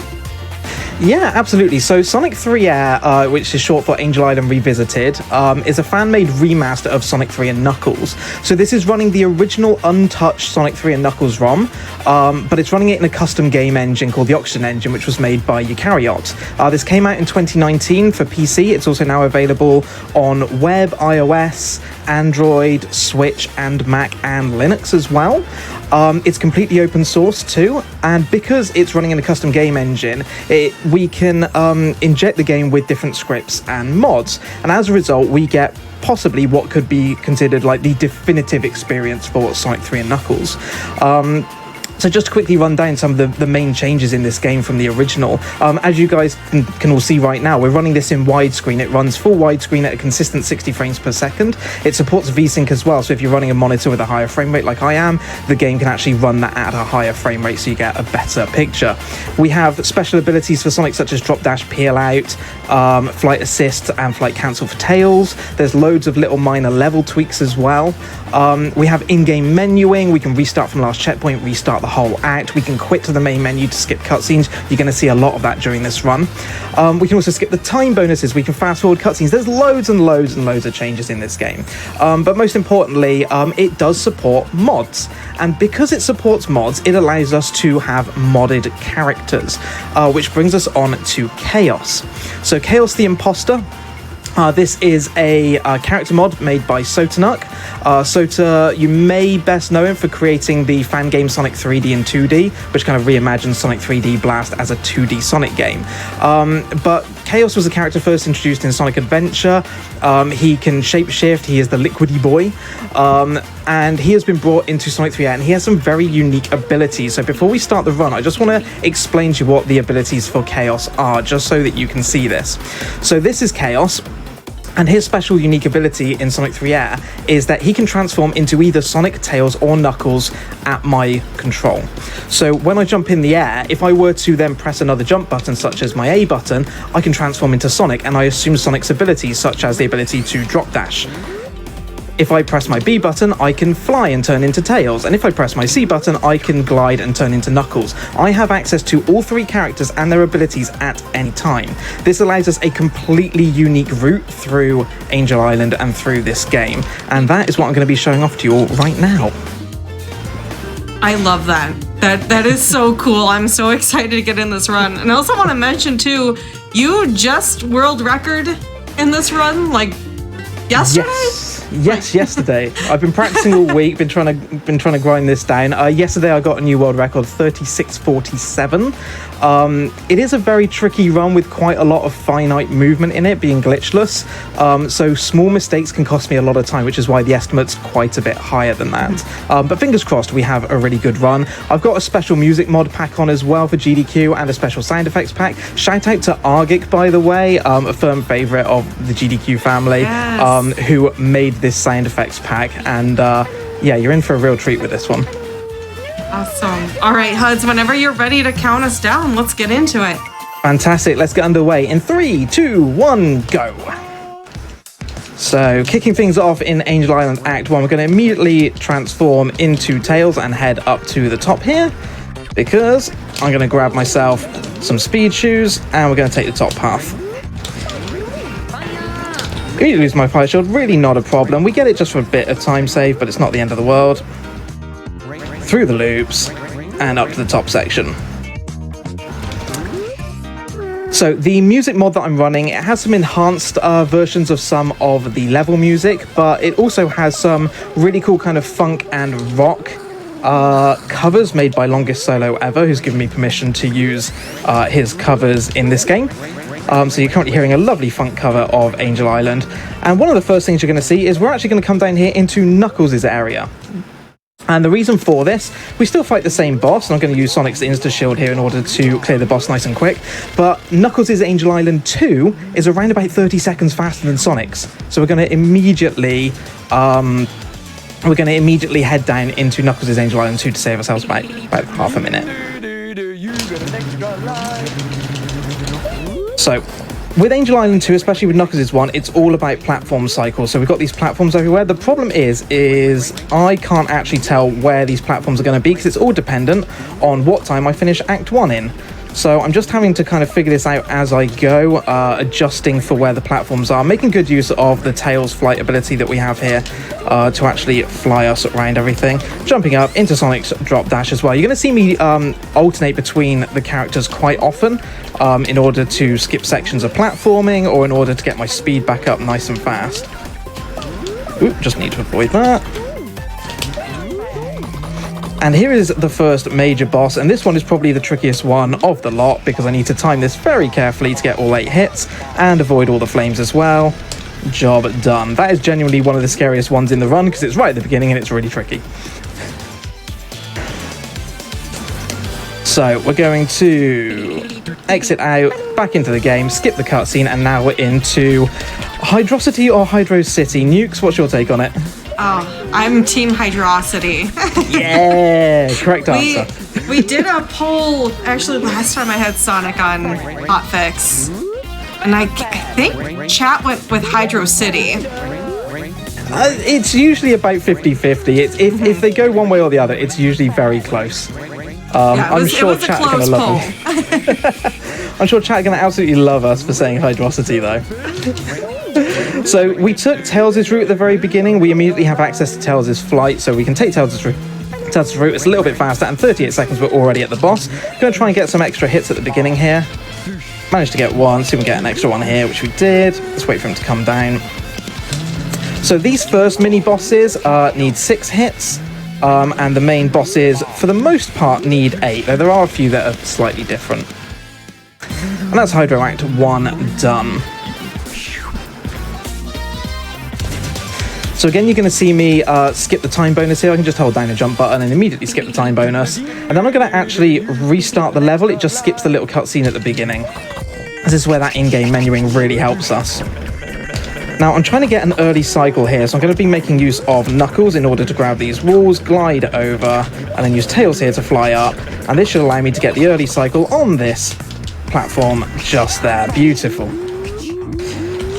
So continuing through the level, we're going to be skipping some of the platforming sections. So this level is made up of intersecting slides, but because we can fly across them, I can just go all the way over to the other side, through the path swapper, and then down the other side. That skips about 30 seconds.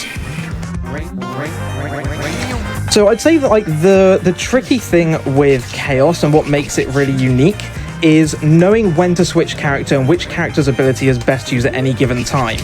And as you're probably seeing, as we go through this run, there is a lot of character switching. It really does require you to know not just like the main level layouts for Sonic, but all the alternate routes as well, and which character would be best suited to which route at any given time.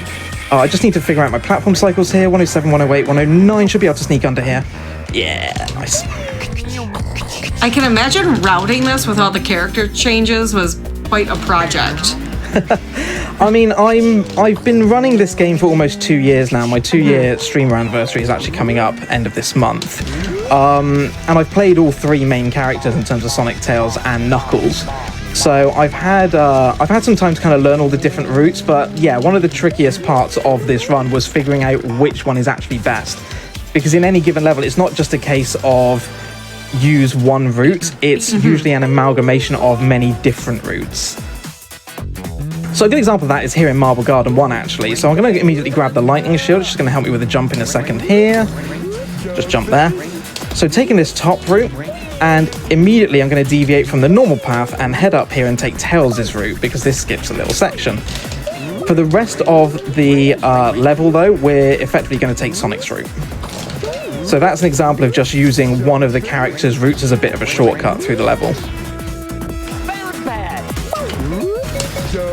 Again, making use of that lightning shield to come up. Chaos can just immediately break all blocks, which is really handy. Sneaking through there. We've lost the lightning shield, but that's okay. I don't actually need it anymore. Switching to Knuckles just to get the glide and straight into a spin dash. Oops. And come up the top here. And now we're going to do a little bit of a boss skip. This is completely glitchless, but what I can do is actually fly across the top with Tails, and the boss won't actually trigger to start moving, so I can just drop in the middle, get my 6 hits, and that's the boss complete.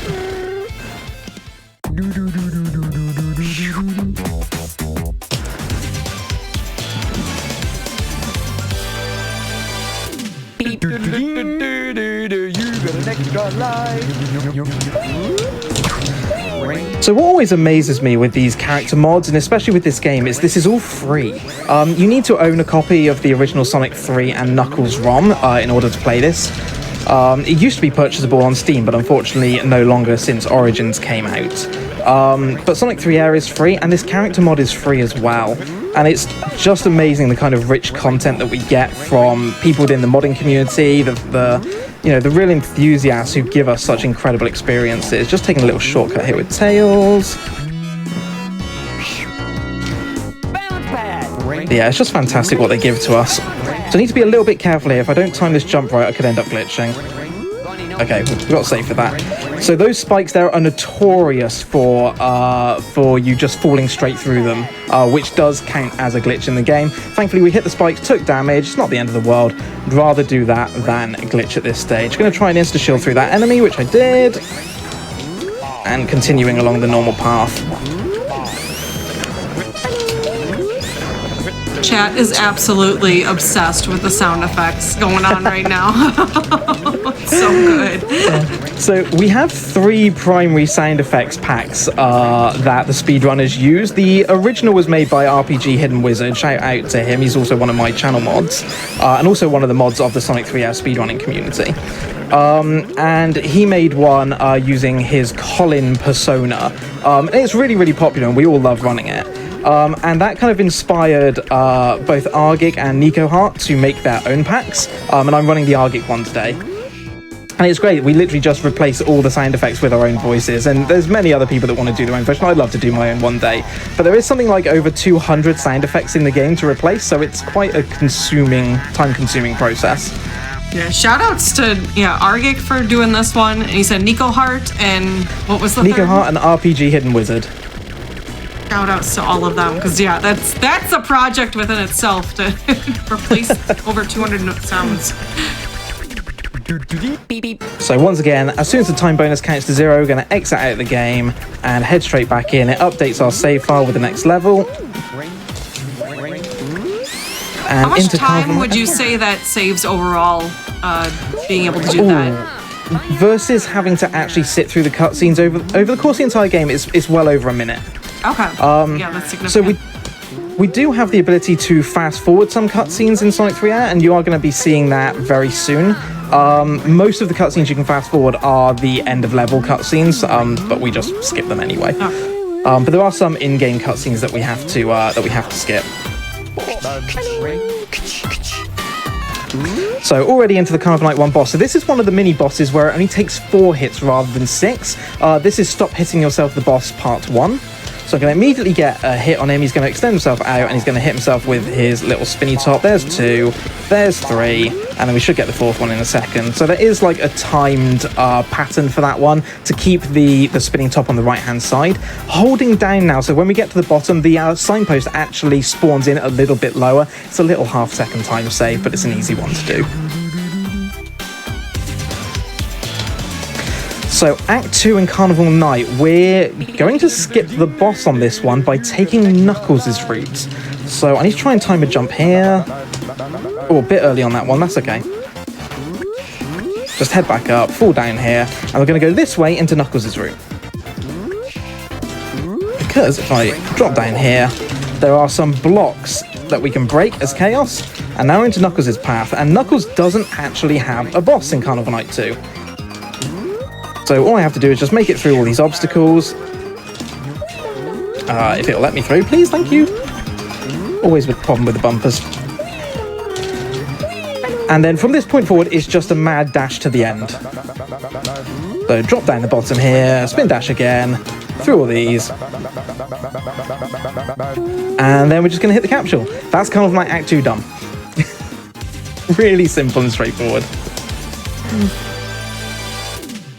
All right, I did put up a poll in chat to see if we pick the right one this time. How do you pronounce it? Hydro City or Hydrocity? Make sure you vote, chat. This is important.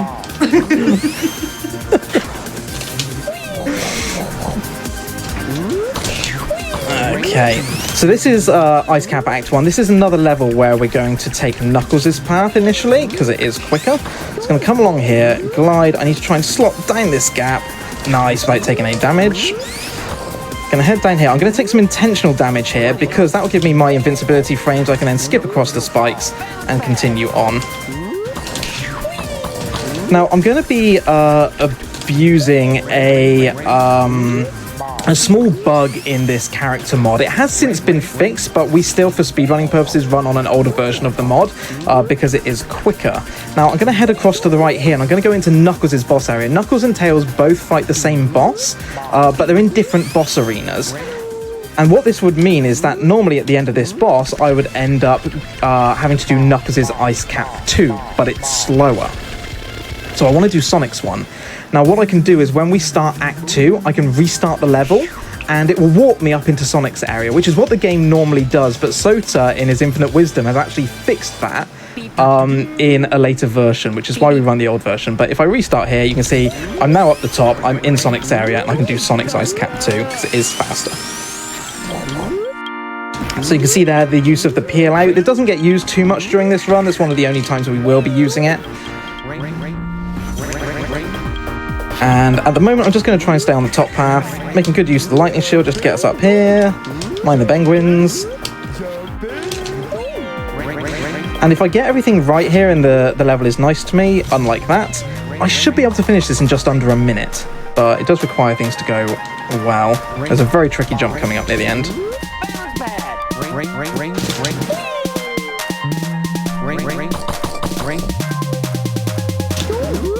Okay.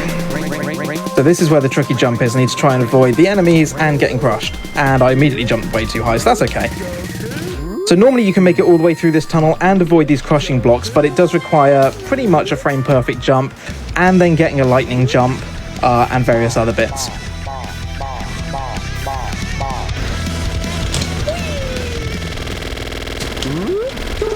There we go, 105, still not bad though, I'll take that.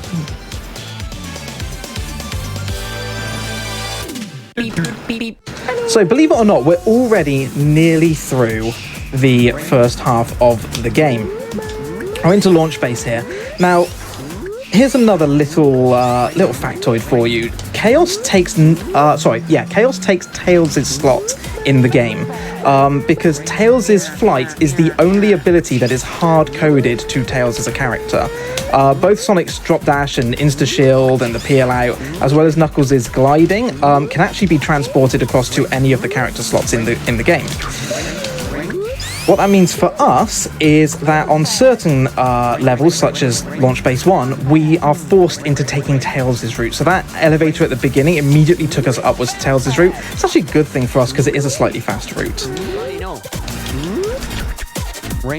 So we're just going to head up here, making use of Tails' fly through the spikes and continue on.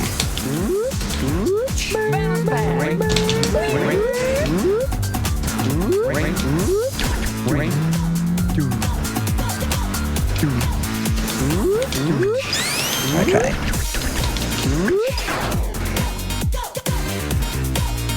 Now, for anyone who has ever played Sonic 3 and Knuckles, if you've ever played as Knuckles, Knuckles is kind of considered hard mode for Sonic 3 and Knuckles. And because of that, Knuckles usually has a lot of unique bosses, and one of them is this boss here, and we are forced to take this route as Chaos. And this is the Twin Hammer boss, but because we're in Knuckles' boss arena, we have to fight two of them. Thankfully, because I'm Sonic, I have the Insta Shield, which should protect me, as long as I time everything correctly. There we go. So we defeat both of those, the floor collapses below us, and now we're going to be doing Knuckles' Launch Base 2.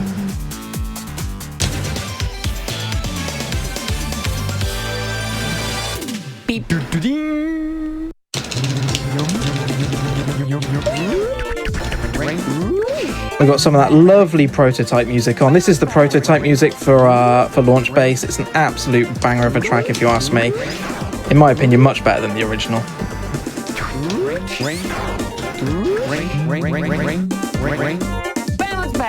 Yeah, this one's just a mad dash to the finish, using the pipes to get through the level. Jump over them, jump over that, grab this bounce pad. I love that sound effect. Bounce pad!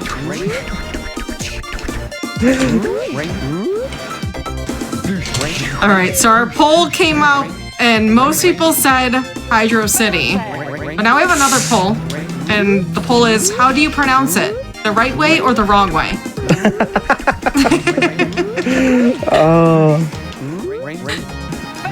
See, I'm sure many in chat will argue that Hydro means water and city means city, but, you know, my opinion of it is that it's written the same as words like velocity. And, you know, that isn't pronounced Velocity. That's exactly how I look at it, too. Yeah, that's chat was saying it's a water city. Hydro City. That was the argument, which I see where that comes from. Yeah, and again, these sound packs, this is made by Argig. So this is Argig's voice. Yeah. So one of the really awesome things with this character mod is that Sota's really thought about the story. So if you've never been really aware of it, Sonic 3 and Knuckles has a story through each of the levels and each of the characters. For example, Knuckles' story takes place after Sonic and Tails' story, which is why when you get to Sandopolis Act 2, which we will later, the ghosts have already been released because Sonic did that in his story. When it comes to Chaos, you'll notice that we're not fighting Robotnik here. We're actually fighting Silver Sonic, I believe, I think it's from Sonic 1 on the Sega Master System. So this is kind of part of the story that Sota's created for Chaos, is that we're not fighting Robotnik, we are fighting Silver Sonic. As Big Arm's dispatched with, and we're about to head into the second half of the game. There's a few more cameos coming up in the latter half as well. Beep, beep, beep. So again, exiting out to the main menu, skip the cutscene, and into Mushroom Hill Act 1. So this is the second half of the game. This is a deceivingly difficult level to get right. So we're going to grab this fire shield, I'm going to immediately fly up, and we're going to go up into Sonic's section. Because in theory it's faster, but it is a load of very tricky jumps to do here. So we're going to come across, grab these speed shoes, jump up here, come across the loop, and then I need to glide into Knuckles, grab the side. I'm going to super glide off that enemy, which gives me lots of height. Oh, actually made it up, so hit the enemy, but that's not a problem. I'm going to slot down here.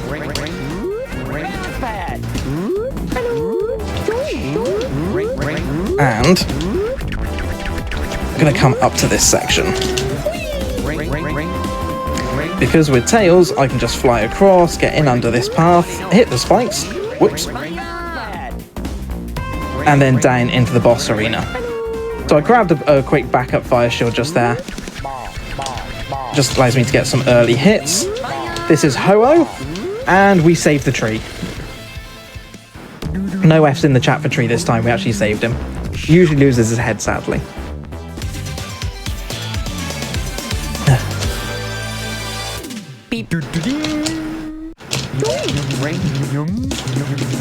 Okay, Mushroom Hill Act 2 is that dastardly Silver Sonic again, sending us up into the top section. We're going to skip a little bit of platforming here, straight over onto the spring, jump across, mine that, use that fire shield, that lovely sound effect from Argic. Time to jump onto the spring, over the enemy, mine the chicken, and then, nicely for us, this section of the level just kind of plays itself.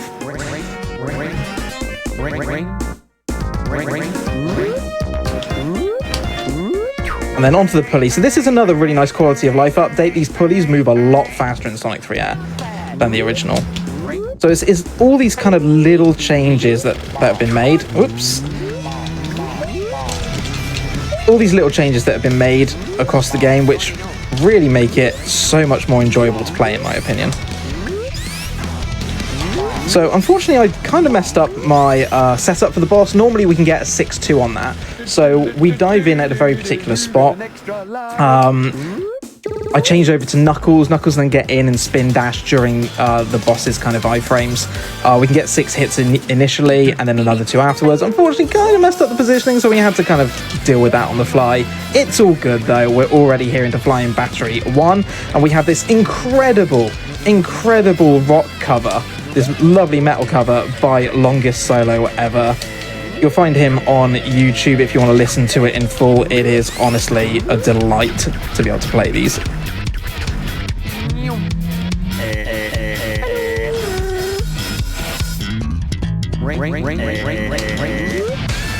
So welcome to the Room of Doom. We're going to basically skip this. We're going to use Tails just to fly all the way up. I'm going to land on here. I just need to avoid the fire here, but we'll fly over it. There you go. That's one Room of Doom done.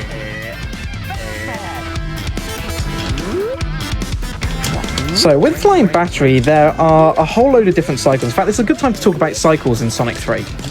So there's 2 kinds of cycles. There are global cycles and there are screen-based cycles. So things that are global cycles are on a continuous loop from the moment the level loads. Things that are on screen-based cycles, they are loaded in the moment that the screen gets close enough to load that object. So Flying Battery has all these different platforms. You can see that platform rising up on the right-hand side. That is on a global cycle. So I'm always trying to time things to know exactly when those are going to either be up or down. It can be a little bit tricky to figure out sometimes, but for the most part, we can pretty much guarantee it. It's really going to come into play in Sandopolis very soon. This is Stop Hitting Yourself, the boss part 2, also known affectionately as Mr. Tickles, because he likes to give himself a little tickle. See? Just give himself a little tickle. This is another boss that requires 6 hits. We're just going to stand on his plunger. He's going to stand on his noggin. He's going to hit himself. And after the last one just here, there we go. All done.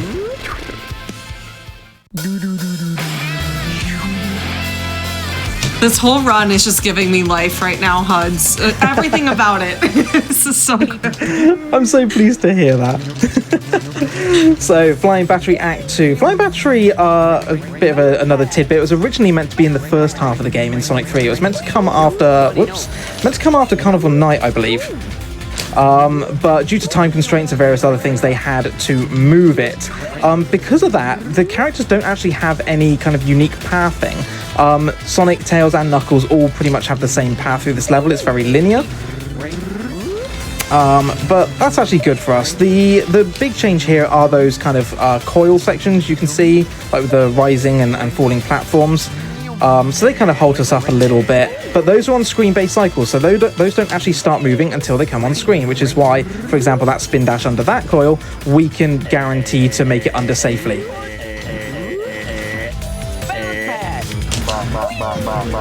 So just continuing on through the level, making good use of Knuckles here. One of Knuckles' unique abilities, as well as gliding and climbing, is the moment he lands, you can immediately go into a spin dash, which we use quite often throughout the run. In order to be able to immediatally get ourselves moving again. Just need to be a little bit careful here. I have no rings. Okay, we're good. So we're going to fly across here. I'd like everyone in chat to please say hello to Spider Steve. This is Spider Steve. He is the most important character in the game because we quite literally cannot complete the game without him. Thank you for your service, Spider Steve. Thank you, Spider You are a Steve. treasure. Okay, so coming up near to the end of the level now, just going to fly up this section. And here we have a lovely cameo. Who's this? This is Mecha Sonic Mark II. Most people may call him Silver Sonic. He's not. He is Mecha Sonic. He is the Mark II Mecha from Sonic 2. And he is our ultimate enemy in this run of Chaos's story. So we have this little auto-scroller section, Argic providing the best sound effect. And then coming up we have, in a second, the main big bad boss and what is probably one of the hardest positional tricks in this run.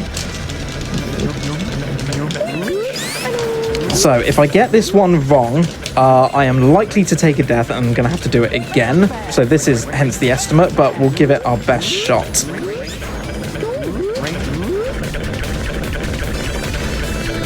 So we're going to play Knuckles' version of this boss. Knuckles' version has fewer cycles and the flame is always going, which means the way that we do this boss is to damage boost and get inside a very small hitbox window. So I'm just going to be quiet a second while I concentrate on this. 1, 2,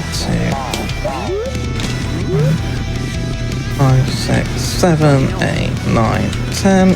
Oh, I think I got it. Yeah, nice. Whew. So we do that with 0 rings as well. It's really tricky. We have around about maybe 2, maybe 3 pixels either side where we can safely get inside and get that spin dash off. And obviously it's timed because we only have so long on the invincibility frames. That is one of the trickiest moves in the run.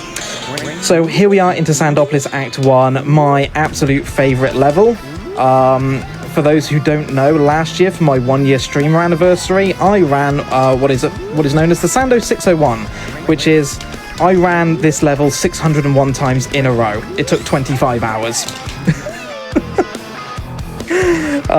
It's fair to say I have some love for Sandopolis Act 1. It is one of my favourite levels. It is an incredible level for really testing a speedrunner's technique more than anything. There's all these different blocks that you're seeing around here, so here's one of them, and these run on global cycles, and these basically halt your progress. So being good at Sandopolis Act 1 is all about being able to beat these cycles and making the right cycles that you want to make.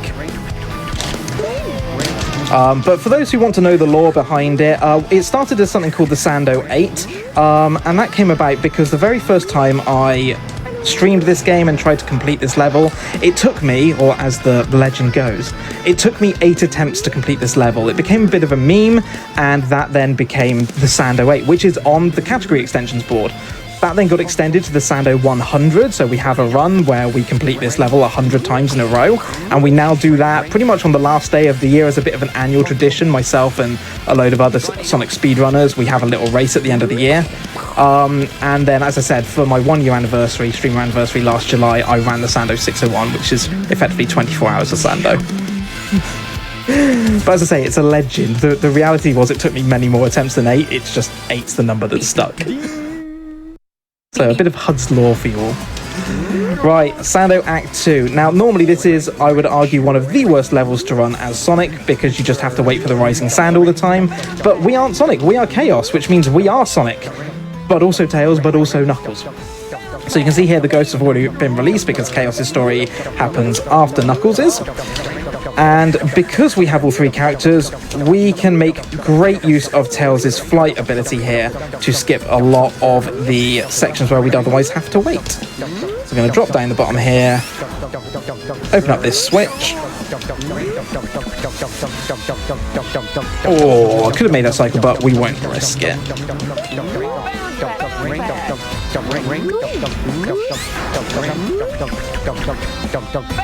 So this is certainly a level when I was a bit younger that I would almost always time over on. It felt like an absolute maze and a labyrinth. Especially, it's usually the sand slide sections that I always used to struggle on. These days, thankfully, as a speedrunner, I know the routes. It's a relatively straightforward level when you realise what's actually going on.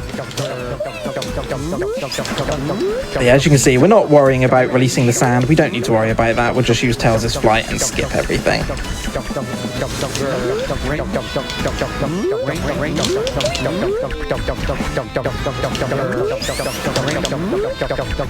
Straight at the top, mind the spikes, open up the switch. I just need to be mindful of this. Okay, that was in quite a good position for us. Don't worry about the enemy.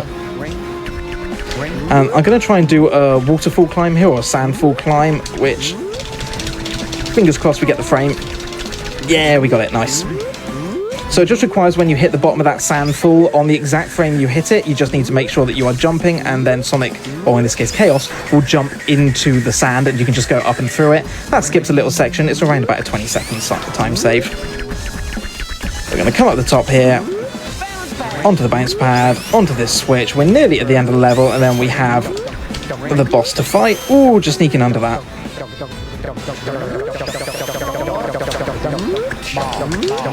4, 5. This boss requires a little bit of patience. There we go. If you try to rush that, you're going to take damage, and you're going to have a bad time. Okay, coming into Lava Reef 1, we're going to be doing Knuckles' Lava Reef 1. This one is all about timing. It's either going to go really good or really bad. There's no in between on this level.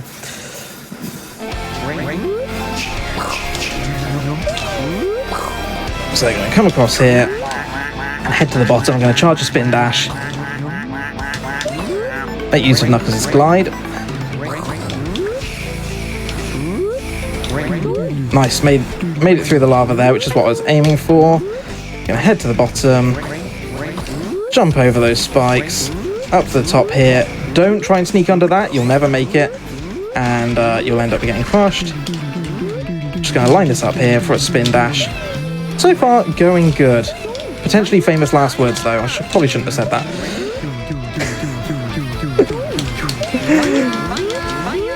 By the way, I hope you like the fire sound effect, you're gonna hear it a lot. Fire! Okay, gonna intentionally lose the fire shield here. I don't need it anymore. I don't actually want it for the boss. So we'll just get rid of that. mind the spike here. And into the boss arena. So the reason I want to get rid of the fire shield is because I want Sonic's insta shield for this boss. It just allows me to get up to these tentacles a lot easier.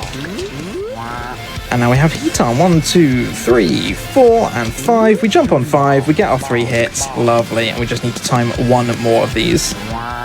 1, 2, 3, 4, and 5. Beautiful.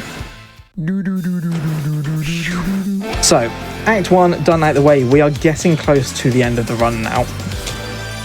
Going to be going into Act 2. Immediately at the start, I'm going to restart the level. It just skips us straight forward to the true beginning of Act 2, so we don't have to run all the way through the hallway. And we're going to jump into here, into Knuckles' path. Now, this path can be treacherous. I'm going to grab a fire shield at the beginning. I need to save this fire shield at all costs. Otherwise, this level becomes an absolute nightmare. So, going to come up here. Hopefully, I've made this cycle. Jump through that. Lovely, we have. So, this is the early cycle. So the reason why it becomes a nightmare is about to become apparent now. There are these flame shooters everywhere in Knuckles' path. And if you don't have a fire shield, you're gonna have a bad time. But thankfully, we do, so we'll be fine. I'm just gonna stop here, spin dash, avoid all of these. Straight up the top and through this tube. Need to be careful not to get crushed here. Okay, most of the worst of it is over. If we were to lose it, it's really not the end of this world at this point. Famous last words, lost it, but that's okay. So we can damage boost through most of the rest of these. And up here, we're supposed to take the path on the left, but I'm just going to fly straight up.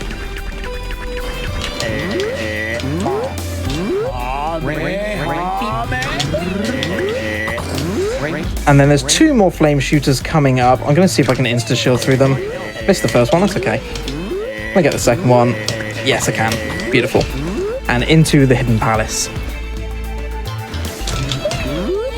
So anyone who's played the original may know of the meme, the fact that Hidden Palace can be done in 8 seconds. However, it's a bit of a con for us. We start in Knuckles' area, but we end up in Sonic's area, and we end up having to fight Silver Sonic. I didn't pick up any rings, so this is a bit treacherous. I need to get 8 hits on Silver Sonic without taking any damage. Believe it or not, the number of speedrunners that have ended up losing a life there is quite high. It's often said you're not a true Sonic 3 hour speedrunner until you die to either Knuckles or Silver Sonic at that section. And here's a good example of the fast forwarding now. So this whole cutscene, we can just fast forward through it all, save ourselves plenty of time on the speedrun. There we go, spin dash across, and Knuckles is going to teleport us up into Sky Sanctuary. And one of my favourite tracks in this music mod pack.